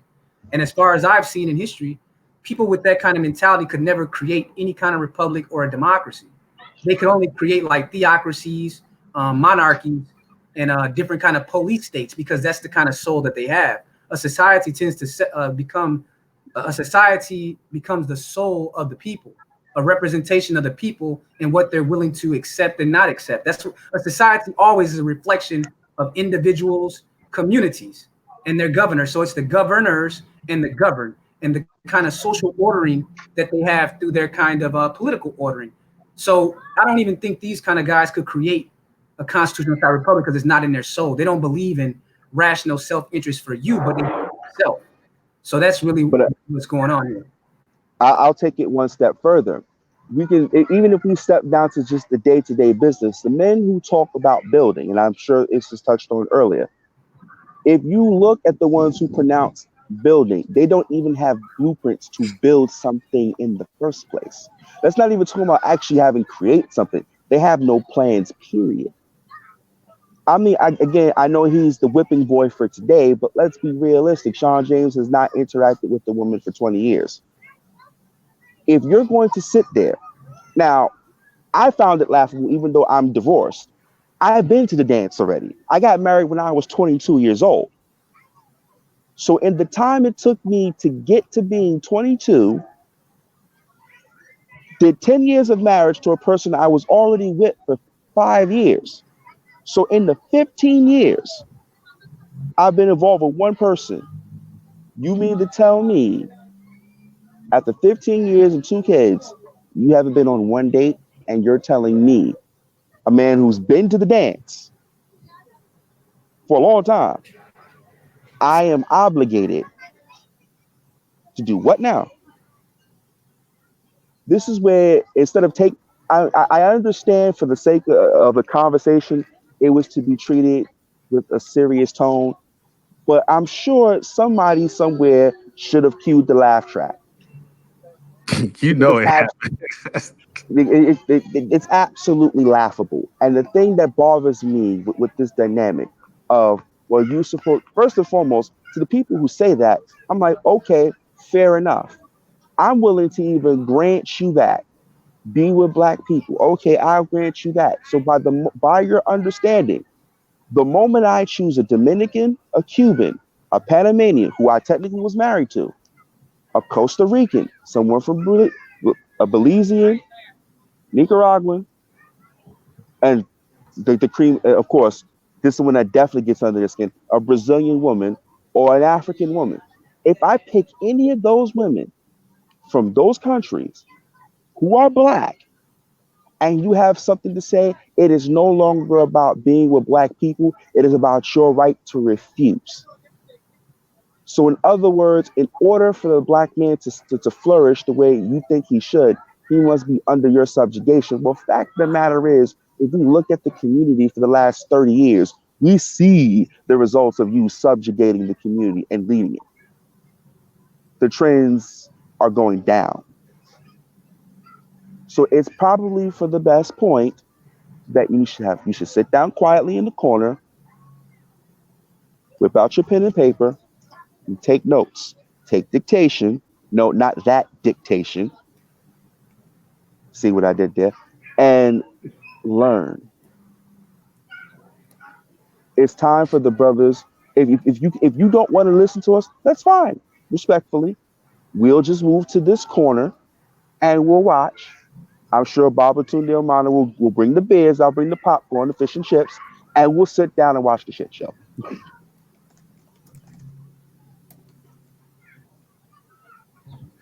I mean, there it is. There's not much more I can add to that, because that's what I think is so fascinating, man. You got brothers from so many walks of life saying that I'm free, man, and I refuse to go back to indentured servitude to the community. So to hear someone like you, you're a family man. You said you're 2 children in, and you're not going to wear the shackles for anybody. That's powerful when you have the family man speaking up, because mostly the SYSBM movement was largely led by guys that had more of a bachelor mentality. I know Kerry, he's married with children by an Asian woman, but it was really a big army of guys that were just saying, I'm gonna just do what I want to do. I'm not gonna be a drone for the state. I'm not gonna be a utility for the corporate America. I'm gonna do what I want to do, period.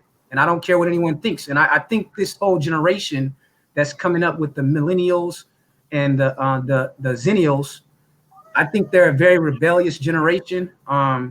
We have a lot of access to knowledge. No one wants to talk about that.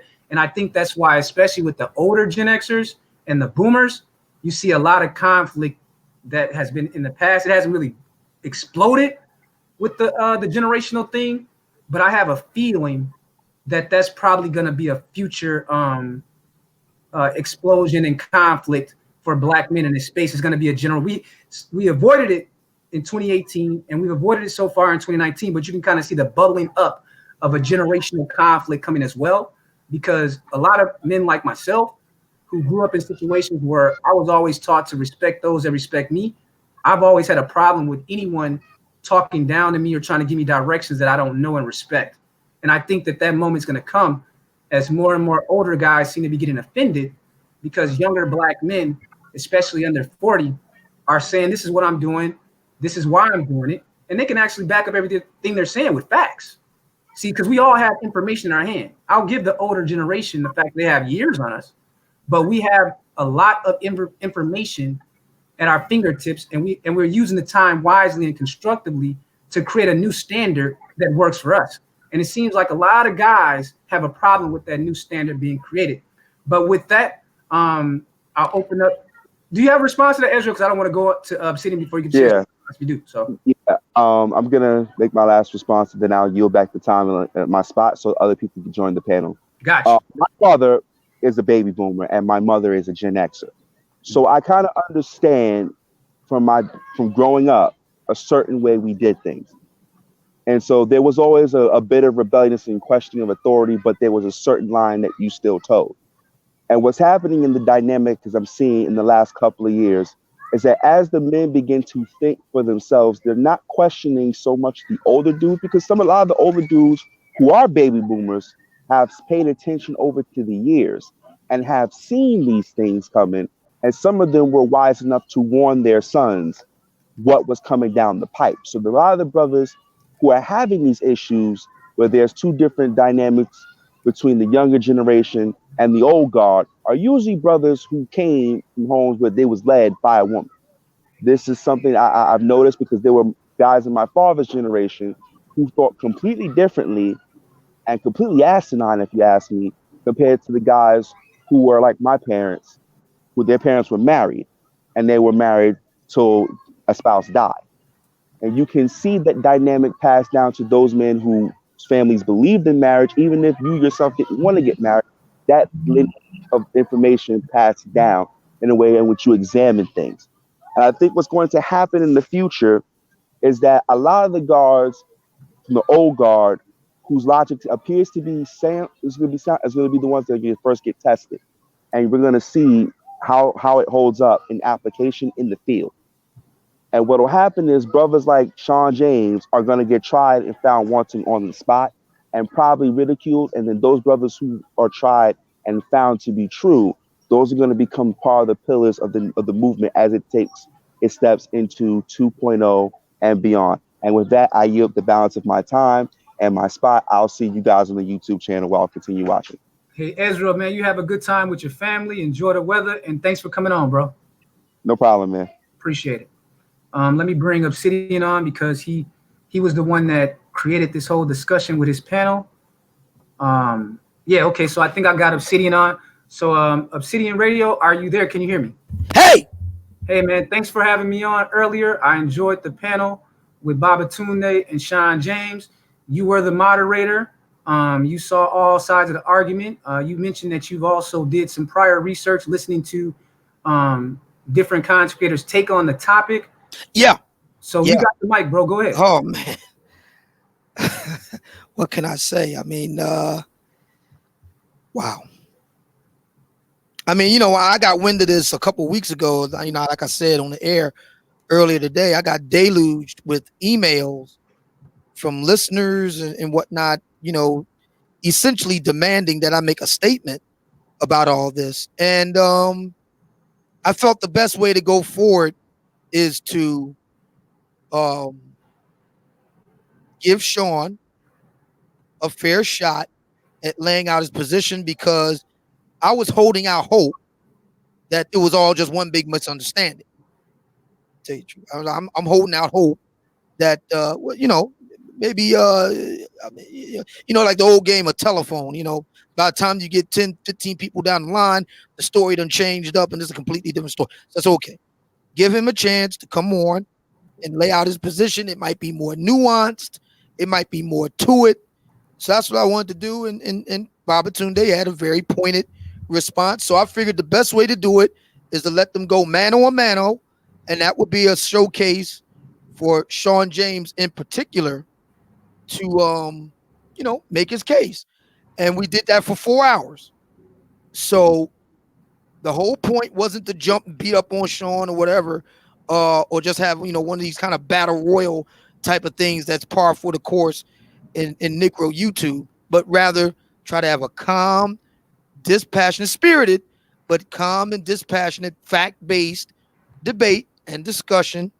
We did that for 4 hours, so I felt that I've done my part to Sean to be as fair and balanced as possible. And now I got to tell you what I think. I didn't see this one coming. Honestly, the last person I would think taking up such a position, I would have thought would have been Sean, to tell you the truth. I still can't believe it. Yeah, I'm still hoping like this is just one big, you know, like trolling everybody. It's a big joke or whatever. But if he's dead serious, I mean, I don't get it. I don't get it. And wow. See, I think you know how you ever see like movies and stuff, you see the guy out on it's like a big skyscraper and he's out on the ledge, he's gonna jump or whatever, you got trying to, you know, walking back from the ledge. That's what I felt like earlier today. You know, I'm trying to walk, you know, Sean back from the ledge. Like, listen. You crazy city. You know, it's hard to, you know, I've been doing this for, okay, look, I've been doing this for 4 years. Prior to that, I was in the white manosphere as a writer for 6. So I got a whole decade in on this sort of thing. I've been studying men's rights issues, studied pickup, studied the MGTOW movement, studied the dynamic between black men and black women. I've been studying this now for a solid decade. I mean, the stuff that I publicly talked about is just a thimble of the experiences I've had. The vast majority, like easily 95% of the stuff that I've experienced over the past decade along the lines I just enunciated, I haven't even spoken to yet. So you know, I understand people having their positions and their views, but when you've been going at it as hard as I have over the past decade, it really does get very hard to take up the position that Sean did today. And it's an indefensible position, to tell you the truth. I'm not saying you have to like it. I'm not saying you have to agree with it. I'm not saying you got to go out and do the boogaloo. I'm just simply saying it's an indefensible position. And that's the reason why King Sigma, toward the very end of the day's show, I turned to you and revisited a previous discussion we all had when I was on YouTube with the live show this time last year, a year ago. Yeah.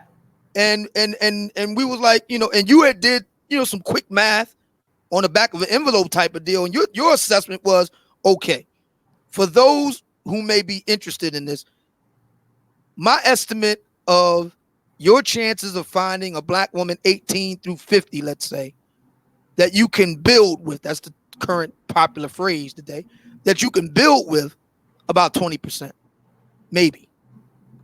I mean, assuming that assessment is accurate, there's no way that you can turn something around with. You can't turn around. Dr. Phoenix is in the building. He'll tell you this. You can't turn around. You can't function with only 20% lung capacity or 20% brain function or 20% heart or liver function. You can't do it. You just can't. I don't see how it's possible. Now, again, I'm not saying you have to, jump up and down for joy for the Passport brothers as they become to be known. I'm not saying that, but you listen, you cannot be a reasonable person looking at where we are now. We can debate how we got here, who's at fault, fine. I'm just saying where we are right now. If you're a black man, 18 to 50, let's say, and take a good, honest look around of what's on offer among native-born ADOS black women, if you will, and say, yeah, the majority are good to go. I'm sorry. That's just not true, man. I'm sorry to say it. I don't like it. It brings me no pleasure to say this, quiet as it's kept. But you just can't. Well, I'll say this. Get 20-25% maybe. I'll say that. To what Obsidian's saying. So Obsidian, you brought up a good point because on your panel, that was the discussion last year. We were all talking about what is a percentage. What do you guys on the panel? I'd like everyone to give your percentage. I only was giving my opinion. Obsidian gave his own opinion. I don't know if Obsidian agreed or disagreed with my. Do you agree or disagree with my? Yeah. Less than 10%.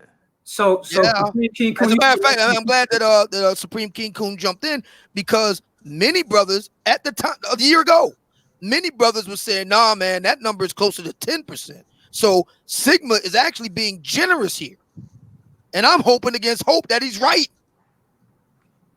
And instead of it being 10%.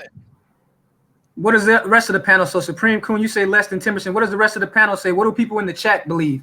Don't take my word or Obsidian's word for it or anyone else's. I want to know what you guys are seeing in your own world, because that's what the sexual marketplace is built on. It's built on reality and perception. And perception plays a huge role in who gets chosen and who you seek out. So give me some numbers of what you think are the kind of women that would be the ones that you would want to build something with and that you would want to wife up. So this is Kitty Gakade Jones, and shout out to Obsidian. What's going on, brother? Long time no talk. Sensei, what's going on, brother? Long time no hear. We need to talk.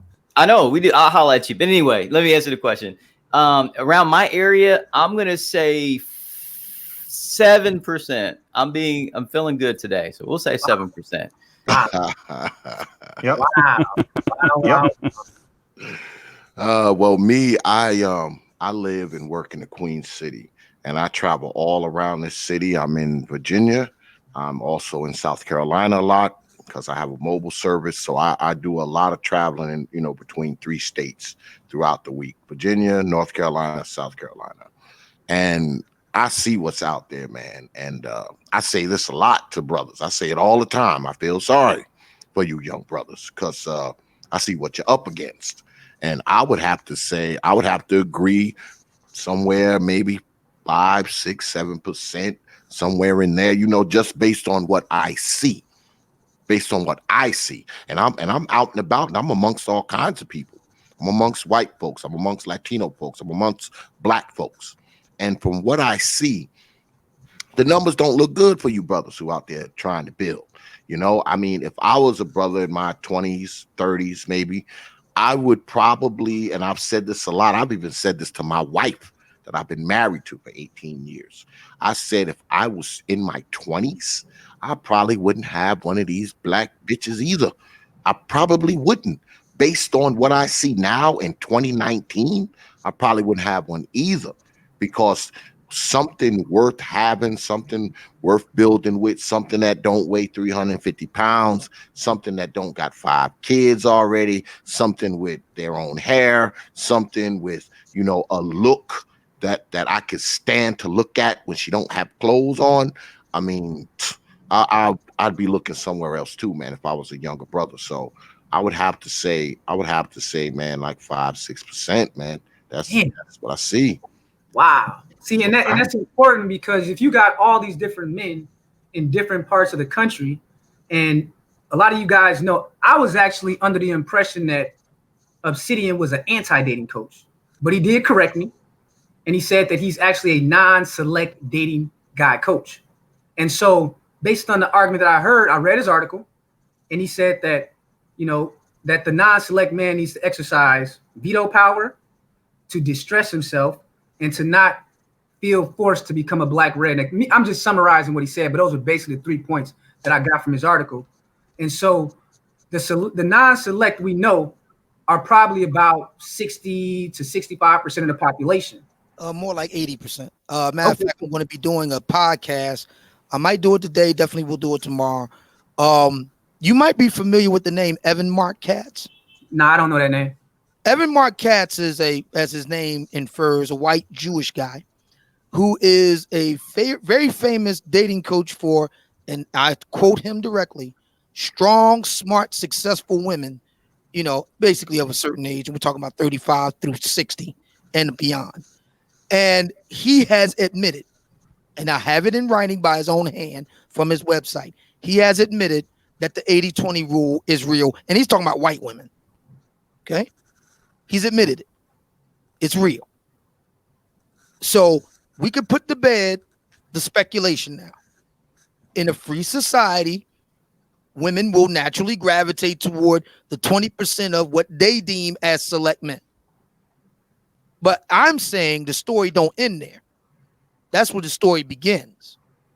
And the point of my article for the Negro Manosphere website, 3 Great Things About Being a Non-Select Guy, was just to lay out the first part of my argument. I got a follow-up coming up this Monday about the power of the non-select brother. And just to give you all a quick preview. See, select, especially in the Black American context, select only means the guys that black women want to fuck. In other words, short-term mating. But we all know that women need more from men than the other way around. It costs more for women to mate than it does for men. Eggs expensive, sperm cheap. So we know that these black women at some point are going to be coming back around to the non-select guys. This is where it gets interesting, because see, while women, in this case black, get to determine who gets lucky, quote unquote, men determine who becomes a wife and who stays a spinster for life. Men determine who gets to which women even get asked out on a date, and which one, if they want to go anywhere, they'll be paying it for themselves. See, this is what we downplay a lot. Not just, and I mentioned Evan Mark Katz because I want to bring up the universality of this. It's not just among white men, but especially with regard to black men and the so-called non-select guys. You have more power than you realize. You can literally make or break a woman. I done made a lot of sisters spinsters in my life. They will never know what it's like to be married thanks to me. They will never know what it's like to go to a prom thanks to me. They will never know what it's like to go to an Eric Roberson concert, let alone 2 in a row, one in July and the next one coming up in October, thanks to me. If they go at all, like the one I went to in July, if they go along, they go at all, they're either going in a herd of heifers or they're literally going by themselves. I saw black women by themselves at an Eric Roberson concert. By themselves. They will never know what these things are like if it's left up to a guy like me. And non-select brothers, quote unquote, you got a lot of power. A lot. And the problem is that a lot of brothers in Black America, rather, A, don't know their power, B, don't use it. I know my power and I use it. I mean, this is gonna sound harsh, but fuck it. It's my way or the highway. Because all else fails, happiness is only a plane ride away. And that option is on the table. So based on what you're saying, that 80% number, that's incredibly high. That puts it at, for every qualified American black woman using the 20%, which everyone I'm seeing in the chat is saying that's way too high, but I'm gonna just stick with that because it's my channel, so I can do that. That puts 4 black men for every qualified woman at a minimum. Now that's just strictly off of your percentage. That doesn't include femininity, what they look like, if they like you, or if they cooperate. That's just strictly off your number. That's 1 to 4 ratio. That's right. And when you start adding in, so let's just add the cooperation piece. Now you're talking about 8 men. You know, maybe it's like 6 to 1. Then right. You add in the femininity and attractive piece. Now you got a situation of 10 men to 1 female in American black woman society. I could see why they would want to change keep that standard the same.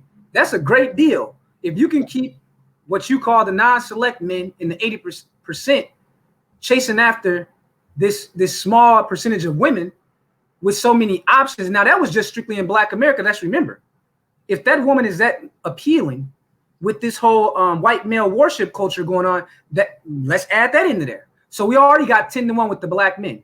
With these women talking about the only man on earth that can validate me as a white man is white zaddy.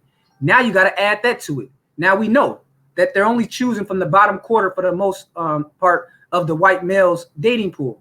So now you got to add into that the same woman, if you got 10 black men saying, you know what, this woman is cooperative, she is attractive, she is feminine, they got those 10 chasing her, but that same woman is looking at the black men and they're using that validation from the black men to get what a lot of these women are saying on these spaces that they want the mixed seed and that they want the green male child. That's what they're saying that they want. So now you got to add that into the dating pool as well, let alone with the appeals that they're making to Asian men. So I just don't know what these people want the non-select men to do. They just want them to die.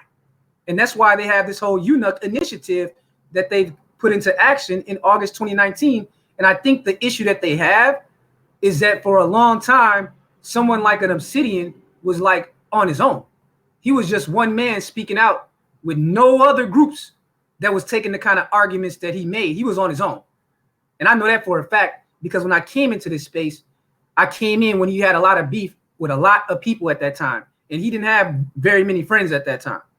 So I think that one of the issues that people have is that a lot more black men that are thinking for themselves and moving for themselves are now refuting and rejecting these old shaming narratives and these old shaming tactics. And I think that's what has them lost, because they've never seen, and me and Obsidian disagree on many things, you know what I'm saying? And a lot of people disagree with Obsidian. But one thing that you can't take from is that he thinks for himself. That's the one thing I can't take from Obsidian. And I don't agree with him on a lot of things, because I still say he's a pro-black. And I've had that conversation with him. There's a difference between a pro-black and a black woman first. What most people are calling black pro-black is actually black woman first. You know, this is going to sound harsh, but you know, we're among friends here. We don't need black women. This is going to sound bad, but I'm going to put it on the table. We don't need black women. Black women need us. Could you say it again, Obsidian? I mean, we just don't need them.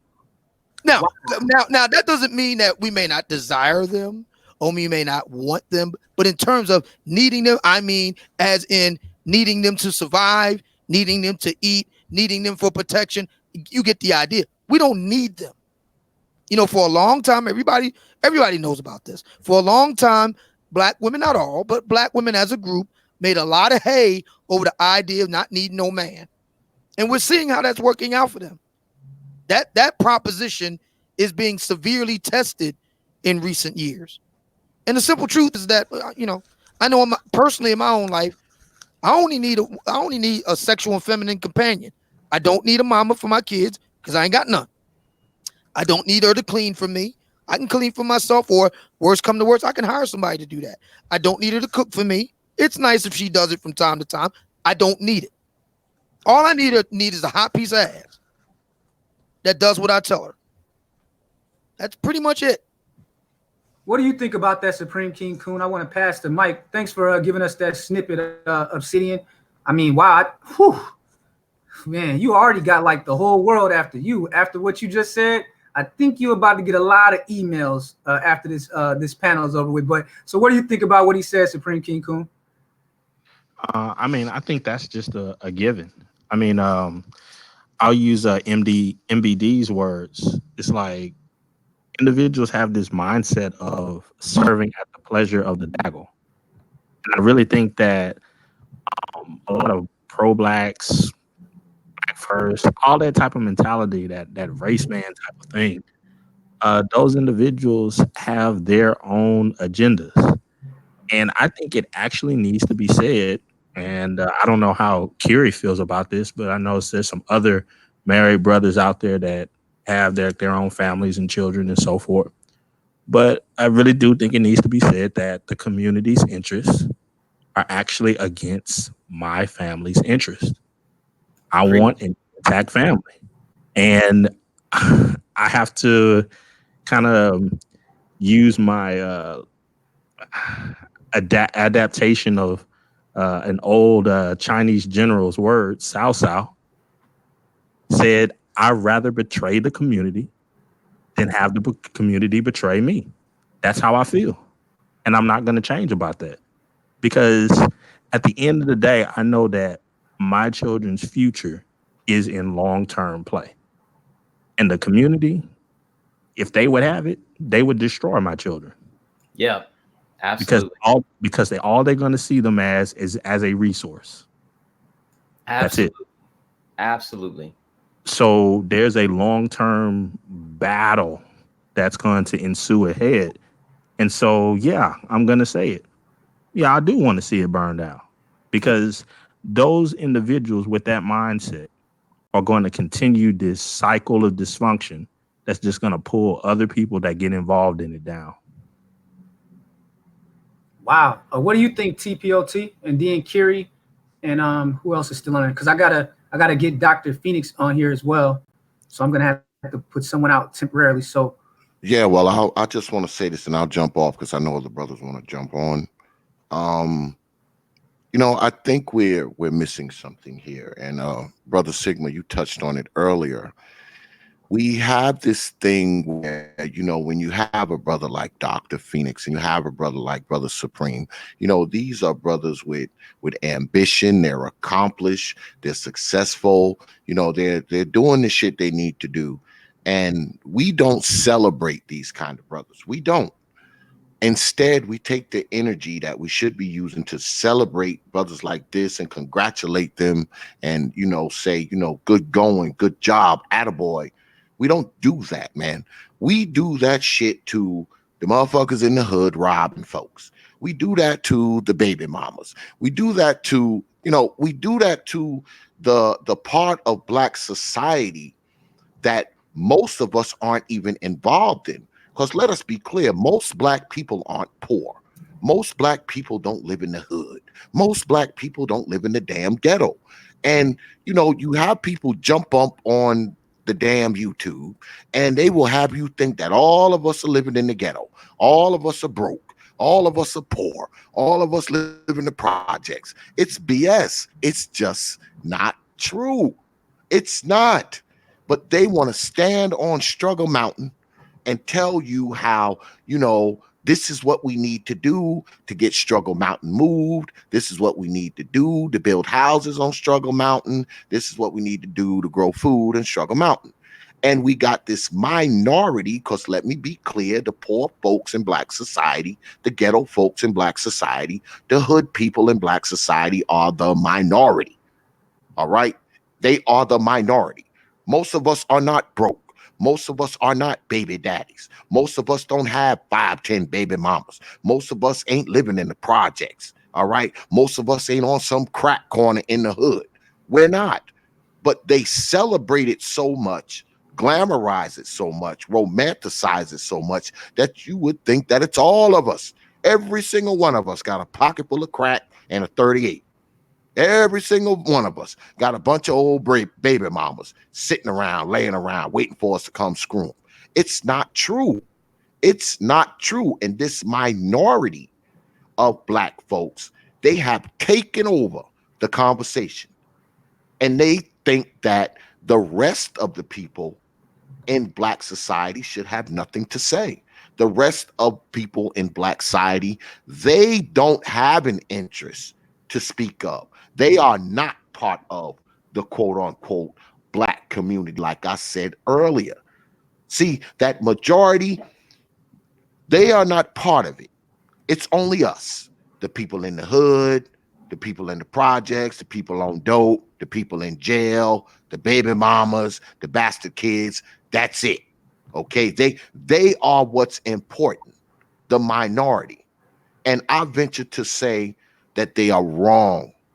They're wrong because instead of grabbing people up top, bringing them down low, you would think that these people would stand on the top and bring the people down low up to where they are. But that's not the narrative that you're hearing.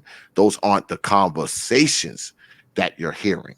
You're hearing the BS. You're hearing the glamorization of the hood culture, thug culture, these things. They're contextualized. Well, you got to put it in context.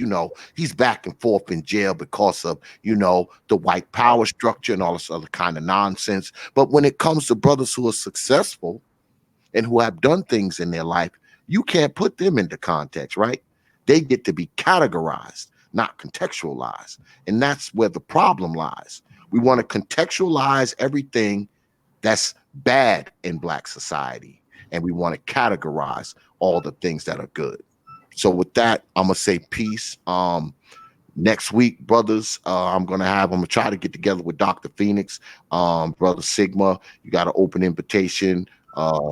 Supreme, you're always welcome. You're one of my usual suspects, and everybody else on the panel, y'all can come through too. I appreciate you having me on, Brother Sigma. I'm gonna jump off. I'm gonna be listening though. I will be listening. So I appreciate all y'all up here, man, and peace. See you on the other side. Hey, King Sigma, do you mind if I interject one thing real quick? Go ahead, man. You got the mic. Earlier you talked about, and I put it in our chat, but you talked about the passport being a tool.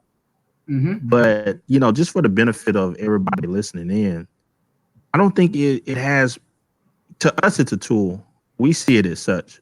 But to the opposite side, to those looking in, the real problem is what it represents. The ability of a Black man to be able to leave where he's at and inject himself in the world marketplace of individuals and to be able to exercise his options. That is what they fear. So, because when you think about it, when the opposition makes statements like, oh, you go over there, you're going to get killed. We already know the facts don't support that.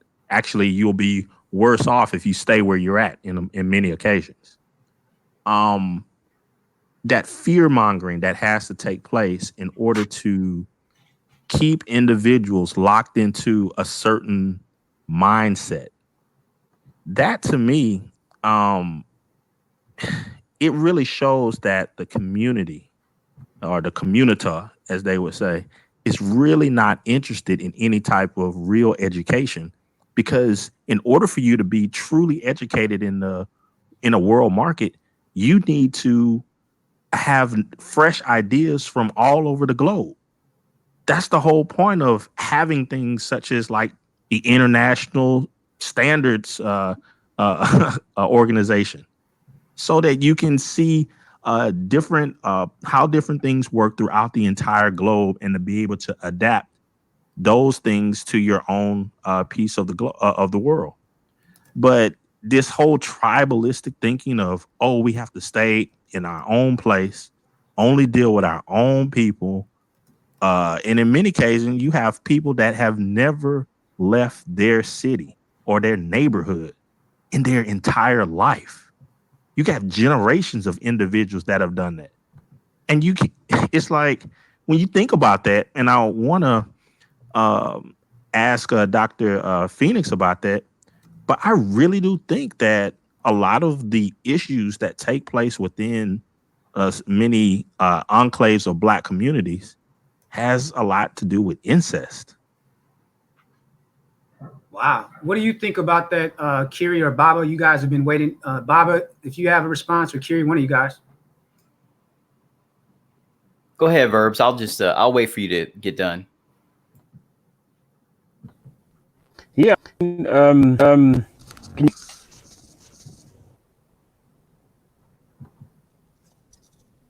you borking you out? guys hear me?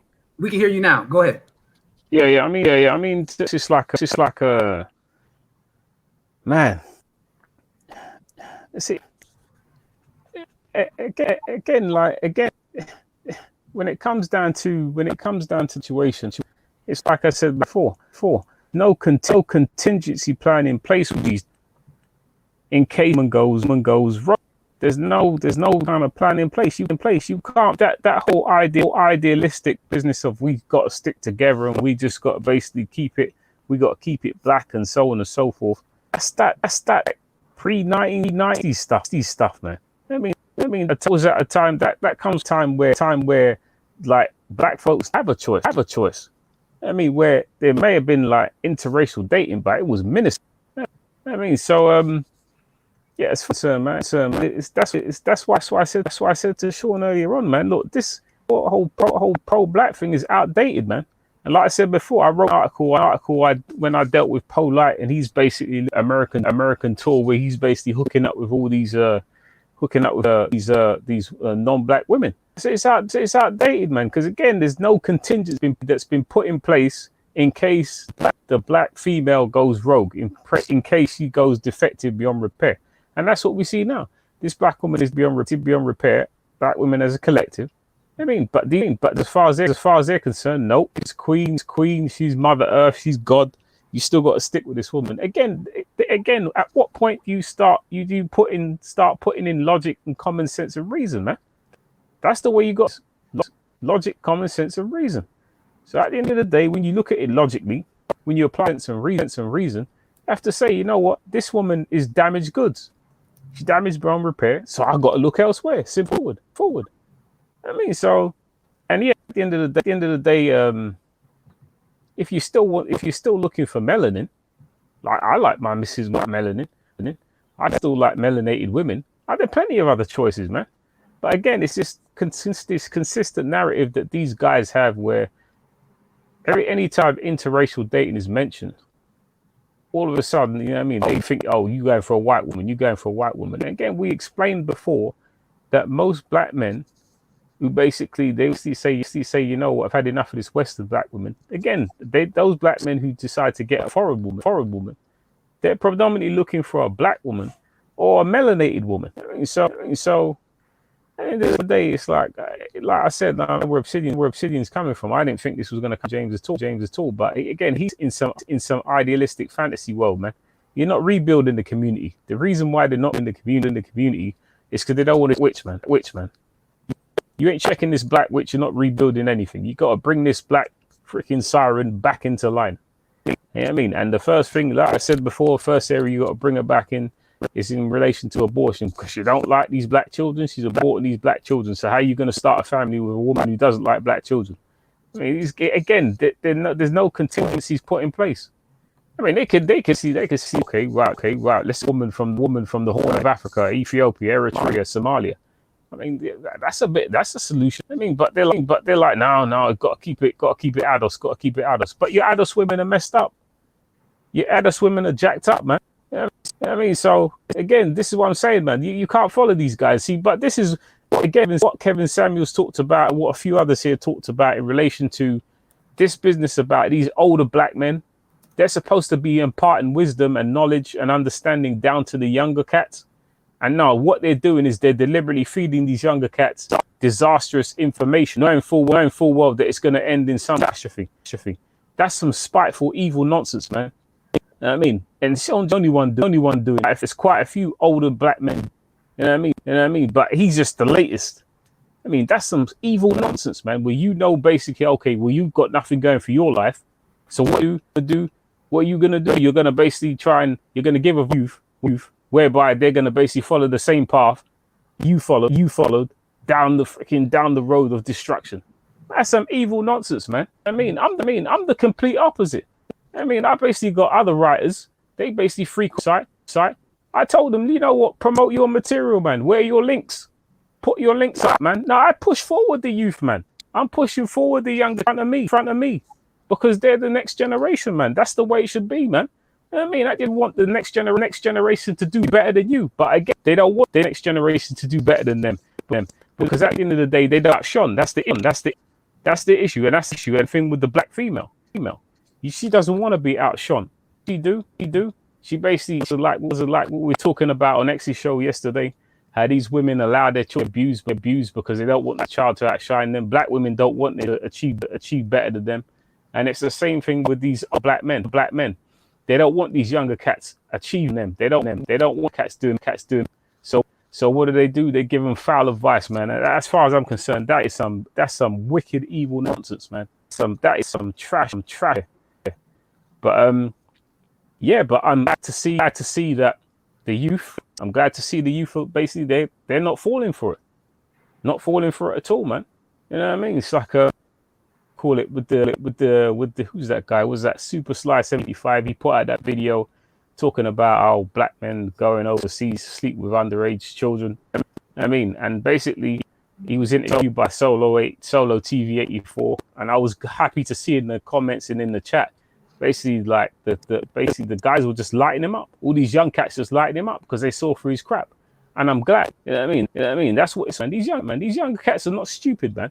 When they see you're trying to take them for a ride, or when they see you trying to give them some advice that's going to kind of catastrophe and disaster, yeah, they'll basically call you out on it, man.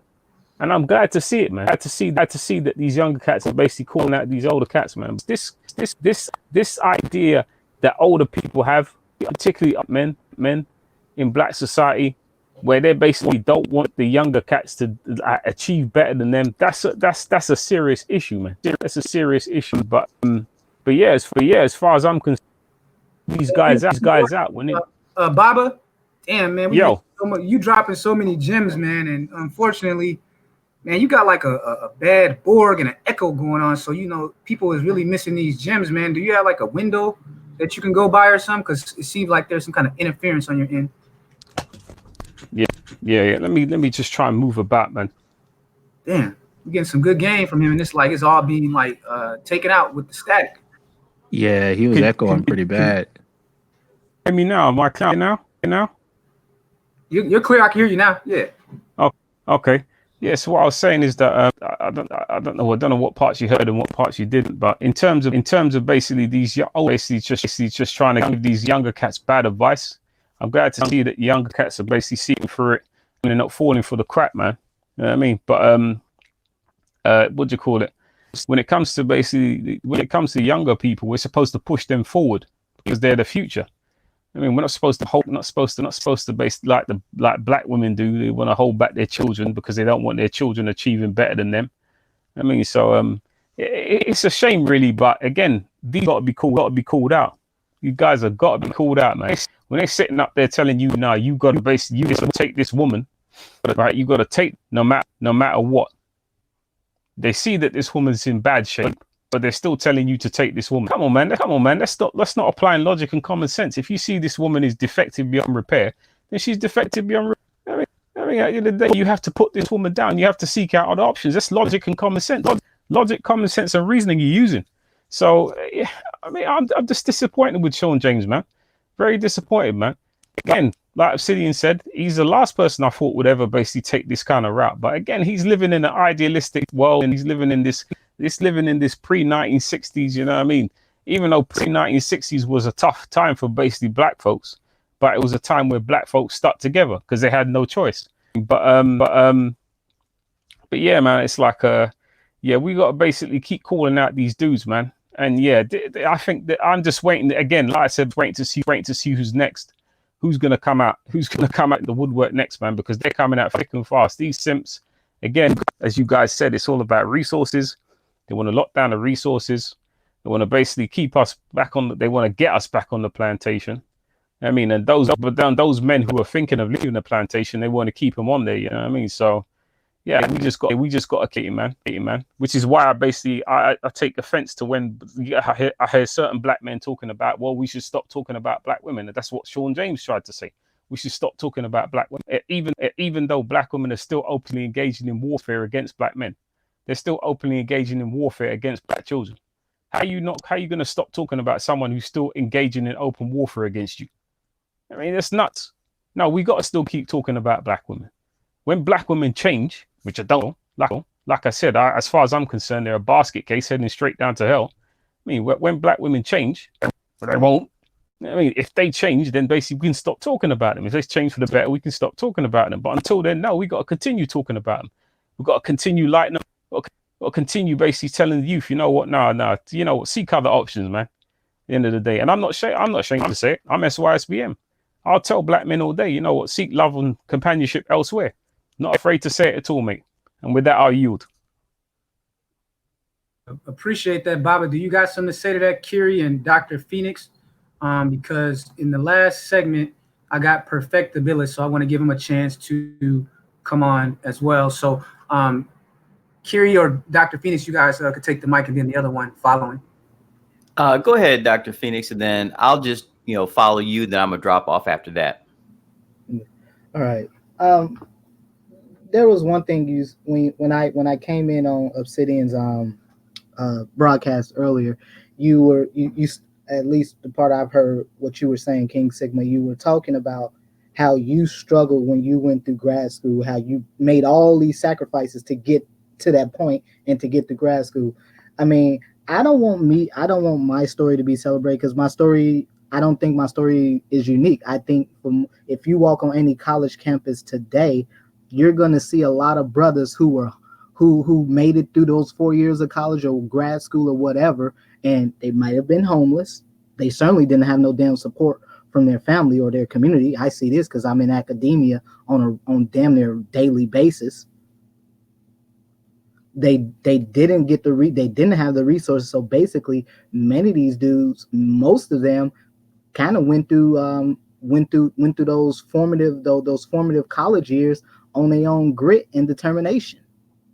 And so this idea where black men don't have the right to have self-determination, to be free, to be progressive, to be thinkers, independent thinkers, and we all fit in this one size fits all box, is just bull crap.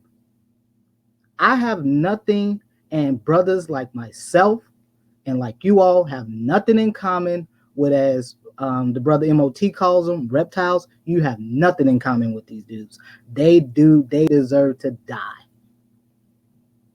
I'm just gonna be that frank about it. And what angers me so much, and I heard this earlier on Obsidian's broadcast, is that you literally have one of these dudes that called in, literally sitting here telling black males, oh, you're calling me a simp because I want to save the community and because I'm with these single mothers. You created them. It is your responsibility. You owe the community. We owe them nothing. And that is something that brothers need to accept and need to learn to live with. Do not let these folks cajole you. Do not let them guilt trip you. You owe these niggas nothing. That's a good point right there, Dr. Phoenix, because that's been one of the points that I've been raising for a while, is that what I find so interesting is how they try to move the goalposts in terms of, so you destroyed the community, right? But then you got this other segment of guys that are like a third of the black community, black population in America, that from the beginning, they saw the bad decisions and the consequence of those decisions in their own family, amongst their extended family, friends, and neighbors. And they said, you know what? I'm cool. My grandma used to always tell us, and I got a couple uncles in prison. As everyone knows, I have a brother in prison right now. He's my responsibility. He is. And me and my mom talked about that today. Now that dude, he's my responsibility because he's my brother.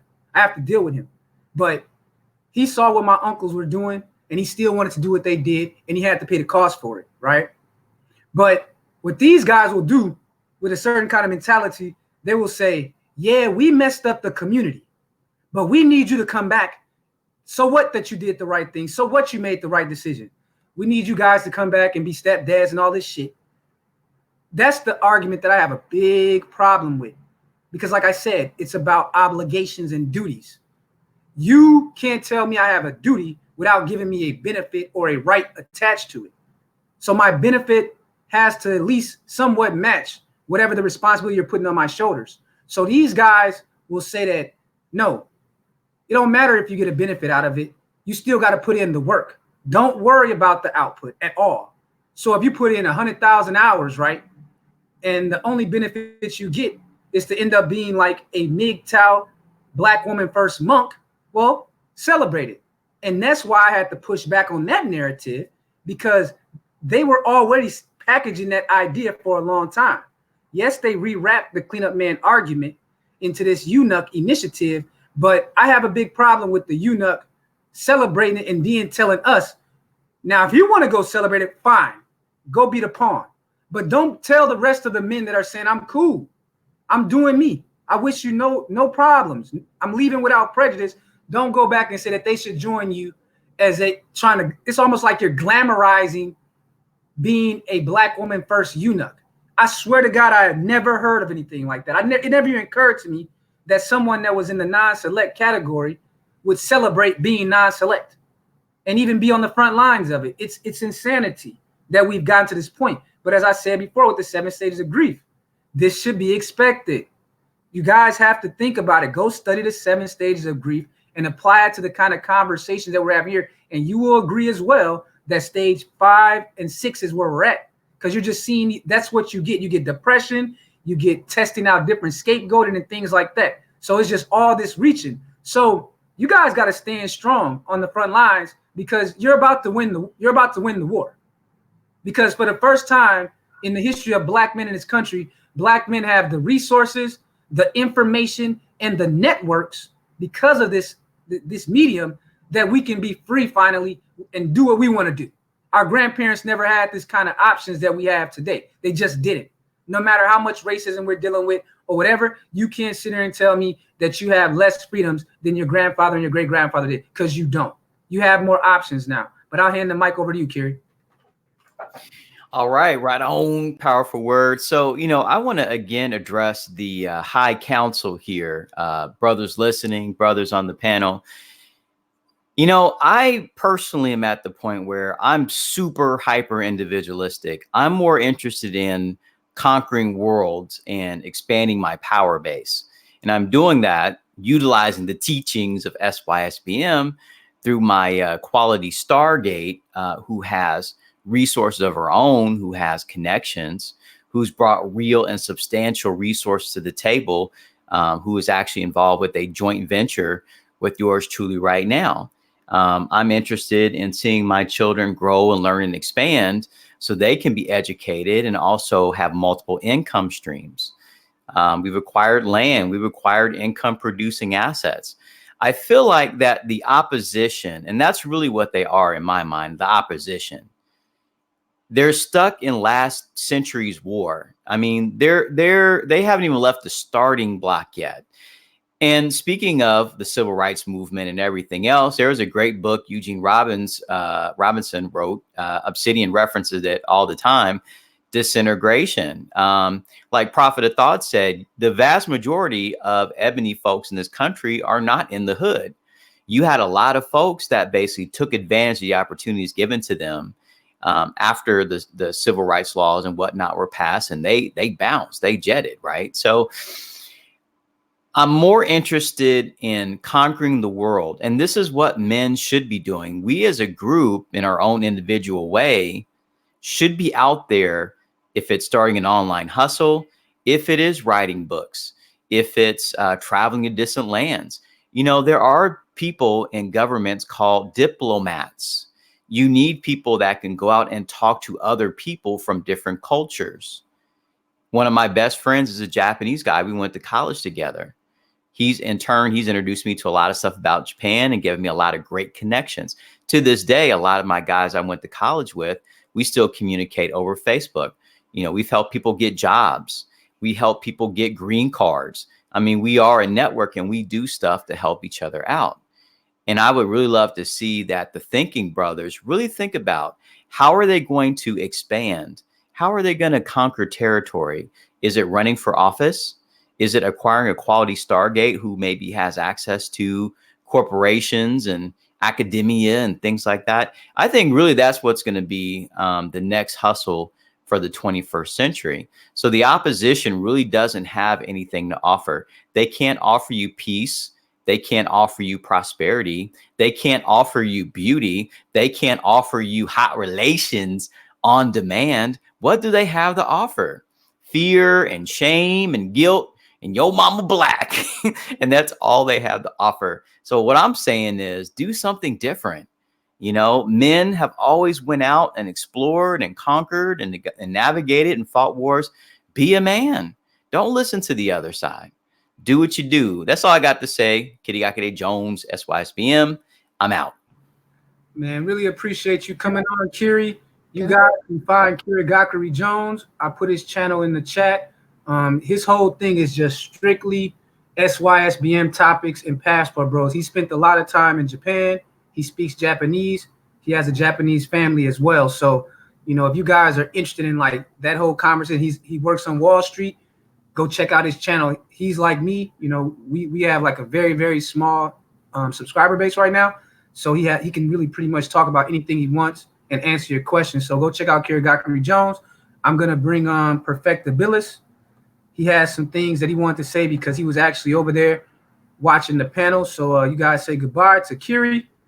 Appreciate you coming on, bro. Hey, quiet real quick, King Simmer. Go ahead, you jump in.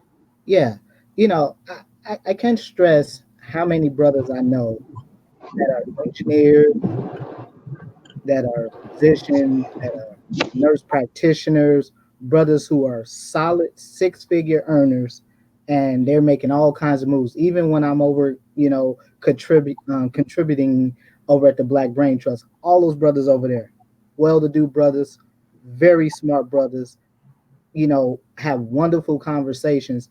It never becomes, and a lot of brothers over there are in their 40s, and it never becomes about let's denigrate younger brothers.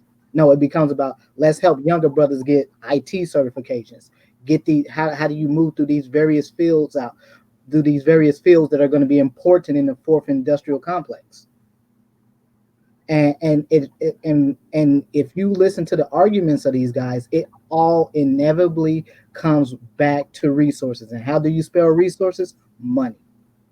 They have nothing else to offer other than trying to guilt trip you. That's it. Got you. Hey, Perfect. You know, welcome, bro. What's your thoughts on the topic?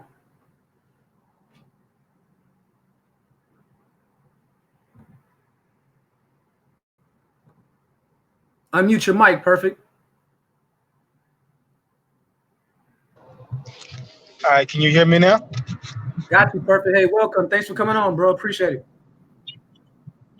Ain't nothing, bro. But man, man, this shit crazy, bro. Like, I wanted to point out one thing, man, that I've heard everybody hint at, but I wanted to speak about it specifically, though. And it is this. Personally, I don't think it really has. I mean, this whole fiasco go. It doesn't have anything to do with traveling or anything else for that matter. What it has everything to do with is the fact that, you know, black rednecks, as you call them, they don't want to see the competent, productive black men go elsewhere. It's like on one hand, you want to mistreat these dudes, but then when they look for happiness and they can be happy and stuff like that, you want them to stay behind with you. You know what I'm saying? Because like Xavier pointed out earlier, and I thought he was going to say this, but he was saying how on one end, you know, they give props to the people who are out there doing all the wrong things, but then you have the people, you know, the productive black people who are doing good, and they look at them a certain way.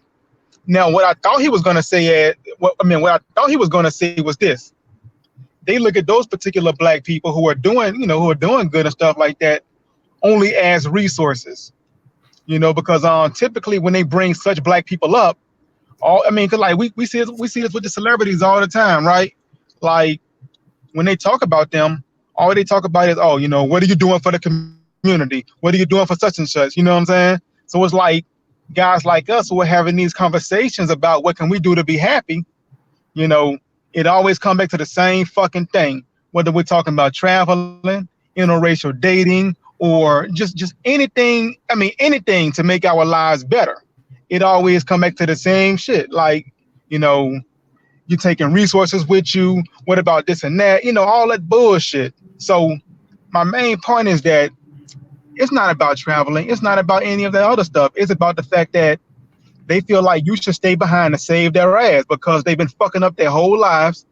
And now that we realize what's going on, that we're pretty much their backup plan, not just the women, these sorry ass niggas too, you hear me? So we're their backup plan, and if we fuck that up for them, they feel like they have nowhere else to go. And how I know it's about us in particular, because I feel like if these sorry ass black men, these Pukas and Ray Ray motherfuckers, the ones who make the single mothers and all that stuff, if they were talking about traveling, if they were talking about going date interracial to be happy and shit, man, the women wouldn't give a fuck. You know what I'm saying? They wouldn't be complaining.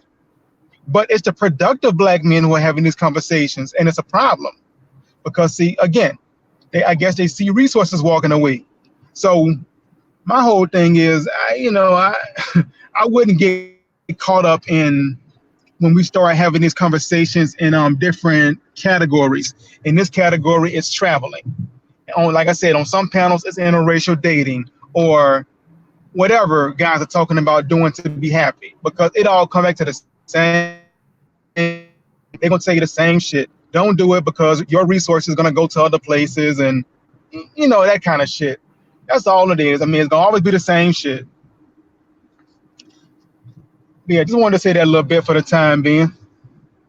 I appreciate that, Perfect, man. You know, you definitely someone that I see, you know, moving around in different spaces and listen to different arguments, and that's kind of what I like about what I'm seeing from free-thinking black men is that you got guys that have thought about this from different perspectives, and they're all seem to be coming to that conclusion that for at least a quarter of the black men in America, the SYSBM option is the natural solution to all of this.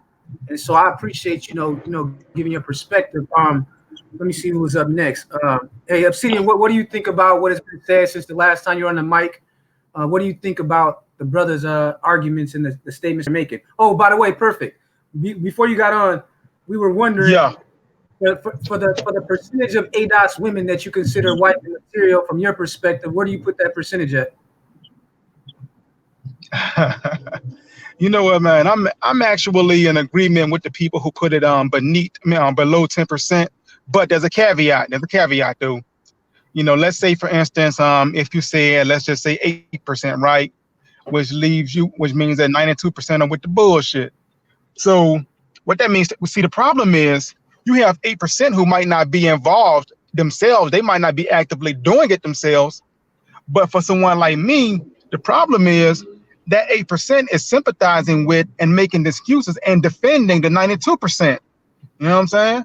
Even though they claim to not be like that. So hell, that puts the number even below 8%, really. So okay, so listening to what the brother said and hearing those numbers that they say that my number is way too high. They're saying that's like 10%. So that puts the select male in a very beautiful situation, I would think, Obsidian. So what's your take? Because that would mean that naturally he pretty much got the most beautiful dream that a bed buck could ever dream of. What's your thoughts on that, Obsidian? You got to unmute yourself. You there, Obsidian? Obsidian, you still there? He might have ducked out or something. I think that Obsidian bounced. So what do the rest of you think about that? Because to me, it seems like that's a great situation for the black men in America that want to build their, what I call Americanda. And I say that because I'm referring to this idea of this black state within the American border. And I support that.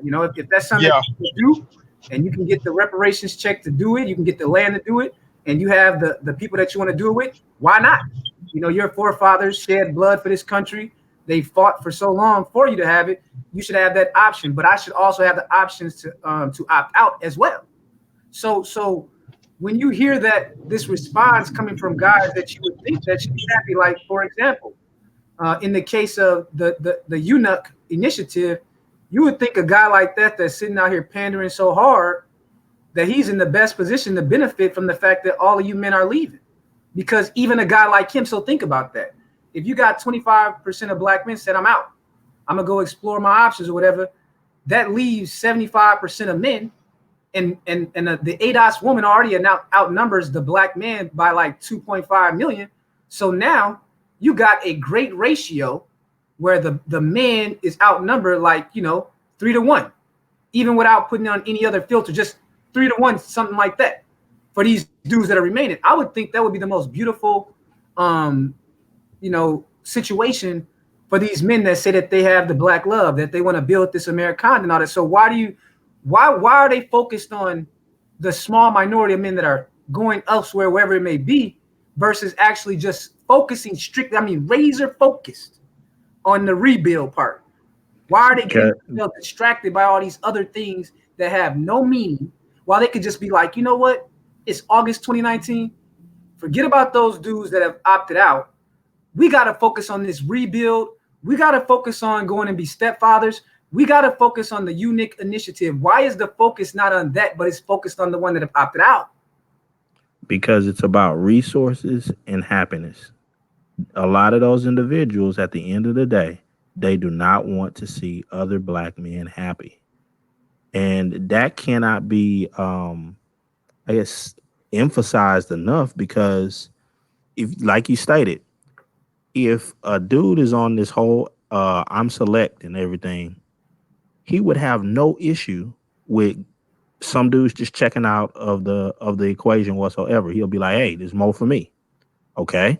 If the women that are involved in this situation, they will in many corners state, oh, we're not even interested in the traveling brothers anyway. Bye. That's what they'll say. Okay, so why so much talk about them? Because you do not want to see those individuals happy. They'll even do this fear-mongering thing of, oh, you're going to go over somewhere else, you're going to get killed, and they're going to treat you crazy and all this other stuff. They'll even bring up ideas about not being able to come back to the community and all this other things. And it's like, at the end of the day, if you don't want these guys anyway, why are you so hell-bent on trying to keep them within your own enclaves? Again, they know that those individuals have resources, and also they do not want to see those other individuals in happy relationships. That's why they come up with even that debunk argument about, oh, you guys are going to be exterminating the race. Really? Now that's like exterminating the race one. That one is always just had. That one is enough. It's like they got the dumbest arguments, bro. So only 3% of the black group resides in the United States, and our blood is actually more diluted than a lot of the other black people outside the U.S. borders. Some of them have been mating with each other without any, dilution of white blood over the last, 25 generations, like black people was. You go to any black family reunion that I've been to, and you see every color complexion all the way up to white. So our blood, I would think, as American blacks, is more diluted with white blood than any other black population on the planet, more than likely. So when I hear this argument that you're gonna breed out your race, explain to me how a population of men, less than a quarter of the black male population, can breed out anything. If anything, this would mean that you'd have just a 75% of those black men mating with those ADOS women, and you're good. But I suspect that, like Kuhn said, it has nothing to do with that, because a lot of these dudes know deep inside that their run at the top of the food chain is being challenged by the fact that a lot of these ADOS women are appealing to other races of men to get they don't want to replicate themselves, which Baba talks about with the abortion and things like that. They're at a point now where a lot of these women do not want to replicate the black gene anymore, right? A lot of these ADOS women actually want to replicate mulatto children, biracial children, and things like that. And that's why we have this whole colorist terrorism thing going on, where these women are just so obsessed with the biracials, so obsessed with colored eyes, so obsessed with the appearance of not being black. And since that is something that they do have control over, on which children get born and which ones do not get born, because when you understand, when you talk about a woman giving birth to your child, that's her saying, I want to replicate your image at a minimum. Even if she has other ulterior motives, at a minimum, she's still saying that she is okay for whatever purposes she's doing it, replicating your image. So the act of aborting black children at the rate that American black women do it is lets you know that they don't want to replicate that image. And to be honest with you, a lot of the dudes that they're mating with, do we really want more black rednecks? That's the question. Those women are saying no. I say no too. So that's where me and Baba disagree on the abortion thing. I understand where he's coming from, but at the same time, I gotta say, like, under the current laws and under the current welfare state, do we want to argue with the woman that's saying, I don't want to replicate this dude that I'm sleeping with. He's not a good long-term mate. So on that, that's where me and Baba do disagree, even though I don't prefer abortion. But when you think about the kind of decisions these women make and what we see as the result of these children, do you really want them bringing children like that into the world without a father, without any resources, at the bottom rungs of society at a time when it's more competitive than ever? So that's where me and Baba do disagree on that. You got a response to that, Baba? Yeah, I'd just say, you know what, in that case, then these women should be sterilized, man. I mean, sterilize them. Man. Yeah, sterilize them, mate. You know what I mean? That cuts out the abortion issue, man. If they're gonna go and abuse their wombs, if they're gonna go and basically and these black women, I mean, they've been blessed where they have the most fertile wombs on the planet, and they're using their wombs as weapons, and they're just abusing their womb. If they're gonna go and do that, then they should be sterilized. They don't deserve children, man. That's the way it is. So rather than basically them going and and them going and getting dicked down by 12 gauge Mike and Slim Sauce, you know what I mean? And then basically they get the child's growing inside them, and then they decide, I'm going to get an abortion. No. What we do is we go and sterilize you. That's the way we do it. We sterilize you from the beginning. You know what I mean? So yeah, I mean, these women, man, it's like it's like even though you point them towards the evidence of the damage that they've caused, they still basically have this narcissistic mindset. They still have this what's that word? Is it the cognitive dissonance? You know what I mean? It's like they don't want to see what they've done wrong. They don't want to see what they're doing. So I'm like, okay, you know what I mean? So the fact of the matter is that black men are voting with their feet. We're leaving. And as a result, again, you know what I mean? I believe you, brothers. I understand what you're saying. What you're saying is true. It's about the resources. Because again, it's like, you know what? I'm going to do an article like that. I'm going to release an article next week about the fact that it's this cleanup, man. That's the shortage. That's the shortage. You know what I mean? Man. So So that's I mean, it's just clean up, man. That's the shortage here, man. You know what I mean? That's the real concern. But at the end of the day, it's what I agree with King Sigma. At the end of the day, it's the Pookie and Ray Ray types and the reformed Pookie and Ray Ray types. They're the ones who have an obligation to repair the community that they've destroyed. It's the people who destroyed the community who have the obligation to repair it. So that would be the Black Witch. Babatunde, basically, yeah. I don't mean to cut you off, man, but let me ask you this. Did you notice, like, on Obsidian's panel earlier, like the part when your boy was saying that, Black men want to go overseas because they're running away from their responsibilities and they don't want to do this and that. Now, I was thinking to myself, like, what the fuck responsibilities are you talking about? You know what I'm saying? Right. I mean, but then, you know what I'm saying? But here's what I thought about. I'm like, okay.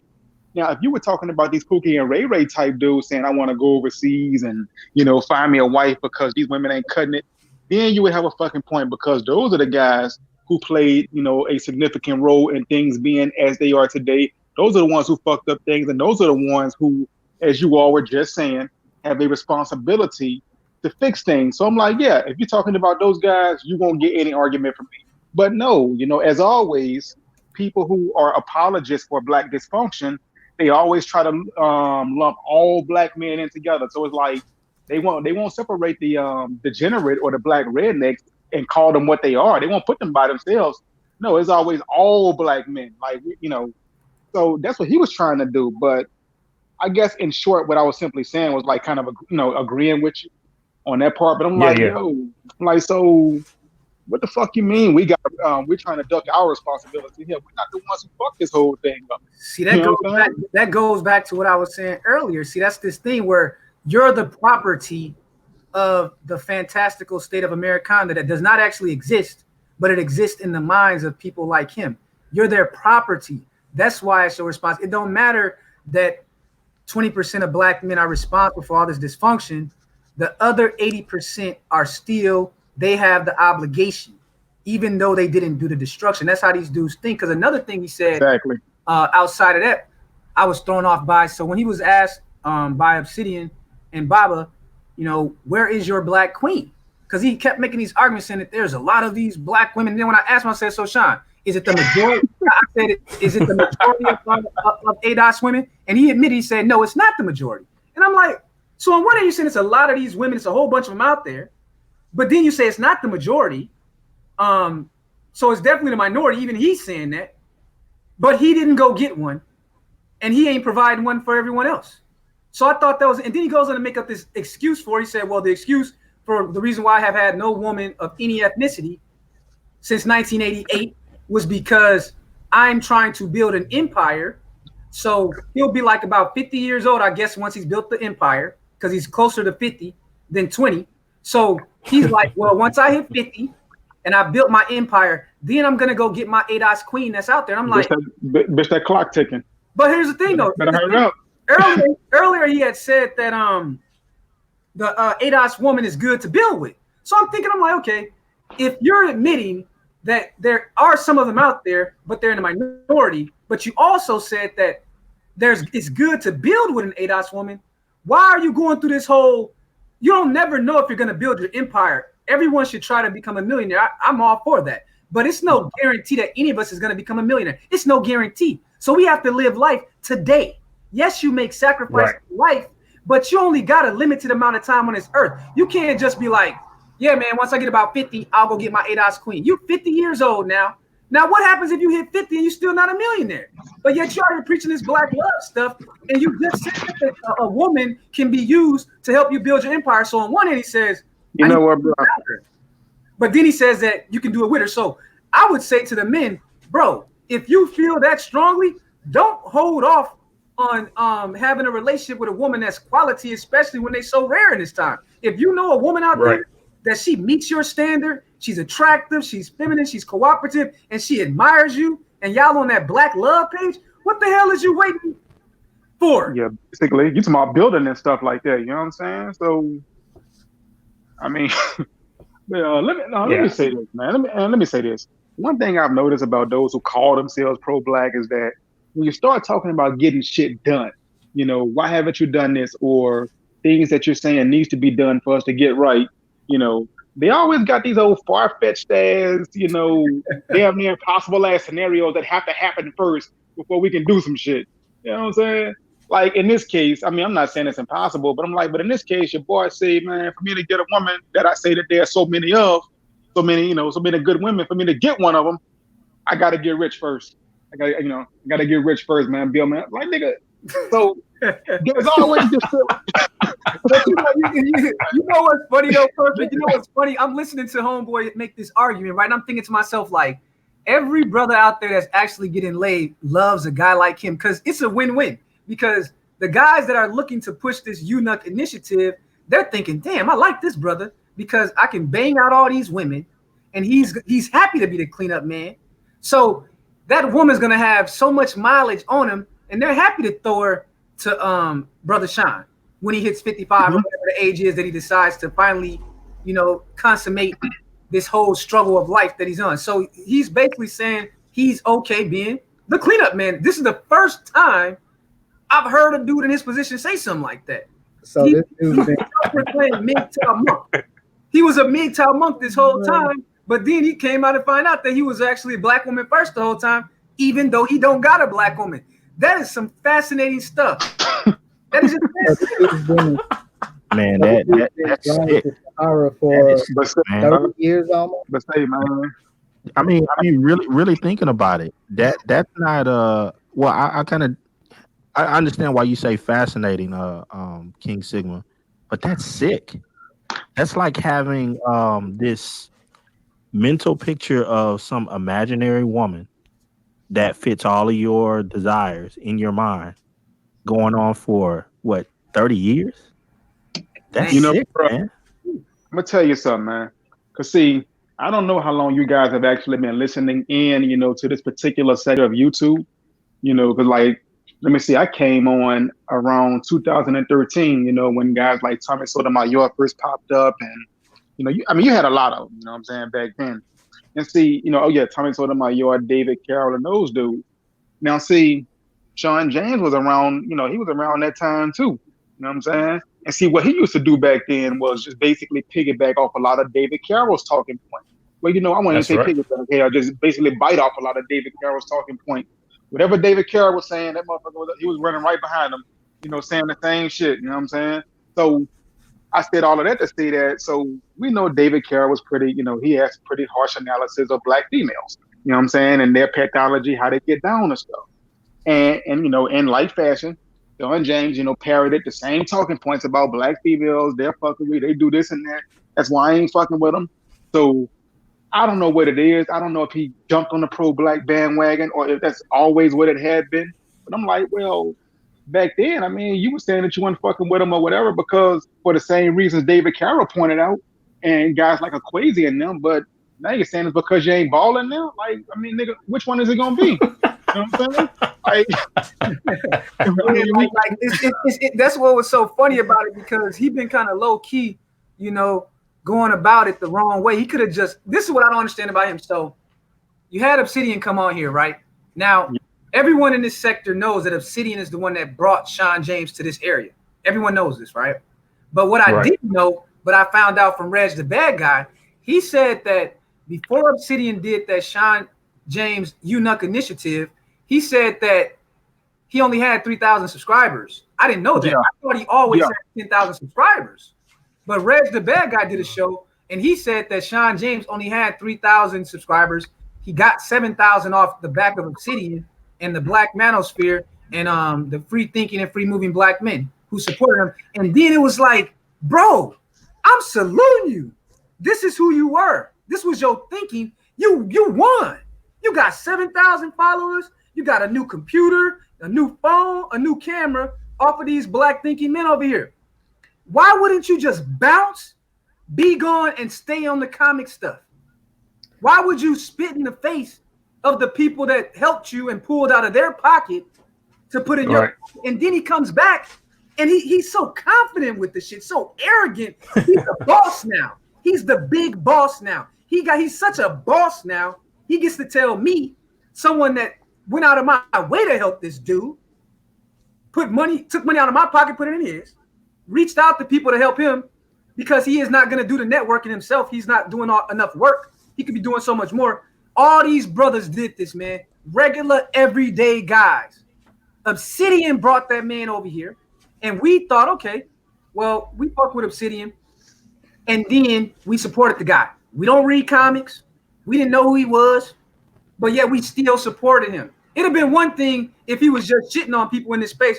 Now, if he was shitting on black men doing what they want to do, and he wasn't begging them for money or asking for money, that'd be one thing. He would not even be discussed in this area. But the fact that he actually asked for money, you came over him. Yeah, that's crazy. Well, I think it's just one of these scenarios. If you really look at his behavior, I mean, what is it in, you know, what does it remind everyone of? I mean, it's pretty much your typical black female out here these days. Very narcissistic, unapologetic. You will do what I do what I say. Bombastic, psychopathic. And, you know, so again, you know, I was listening to what he was saying earlier. And again, his rhetoric didn't sound no different than the typical domineering mother that breaks a black boy when he's 5 or 6 years old. Yeah, that's what I was saying. That's why, because I'm like, you know, how is you biting the hand that fed you? I could understand a dude just saying, look, I broke with Obsidian, right? So Obsidian was his guy. Obsidian and O'Shea represent the black manosphere. They are the remaining anchors of what is called the black manosphere. Other brothers are doing other things now. Sean James can go do his eunuch thing. But why would you bite the hand that fed you? Why not exit and just take the gains and just bounce and do your thing and say, man, I really got over on those guys. But he's so narcissistic that he says, you know what, I'm superior to these guys. I'm going to go back over the line, tell these dudes they ain't shit, even though they're the ones that gave me this home office, that helped me get this money, because I don't need these guys anymore. I don't wish bad on anyone, so I'll just say this, bro. I hope that you enjoy your gains. I wish you the best. But I hope that when karma comes on your head, that it strikes you like 10,000 pounds of lightning, because you deserve it. You earned it. You don't get the shit on people that reached in their pocket for you. That ain't cool. And Obsidian is someone who had that experience where he had an audience that didn't like some shit he said last year, and they responded to him, and he took it on the chin. That happens. But for you to continually, this dude isn't even like saying, man, I fucked up. He made a mistake. I thought it was a mistake, but now he ain't even admitted like, hey, you know, I made a mistake, bro. Look it, man. I didn't mean to shit on y'all like that. He's doubling, tripling, quadrupling down. I thought this conversation was over with. And next thing I know, I get an email hearing that he's going to be on Obsidian with Bob. I'm like, bro, Sean, I thought I wouldn't have not taken Obsidian up on that offer. I would have said, Obsidian, thanks for helping me out. Thanks to the brother that support you.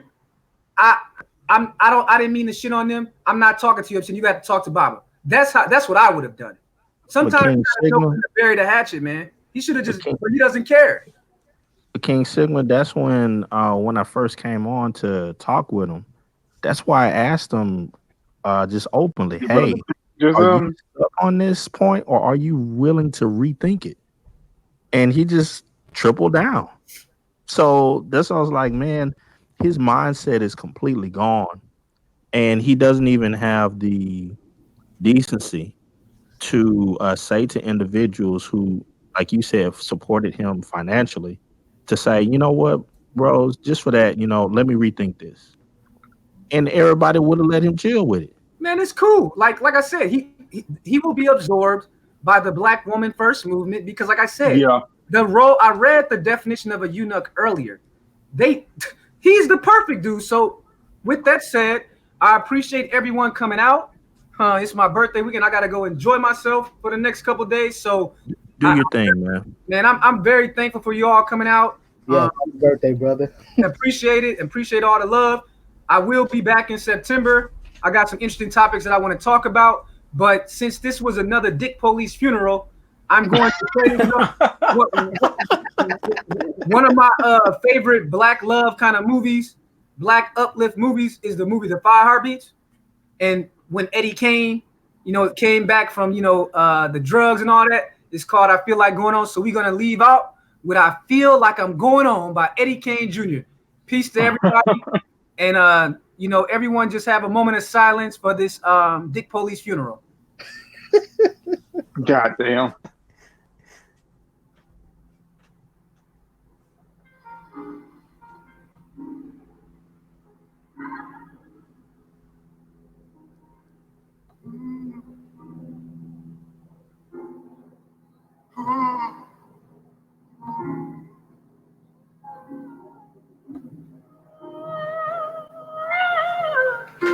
I feel like going on. Take your time. Oh, the storm is raging and the billows tossing high. I feel like going on.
Hey.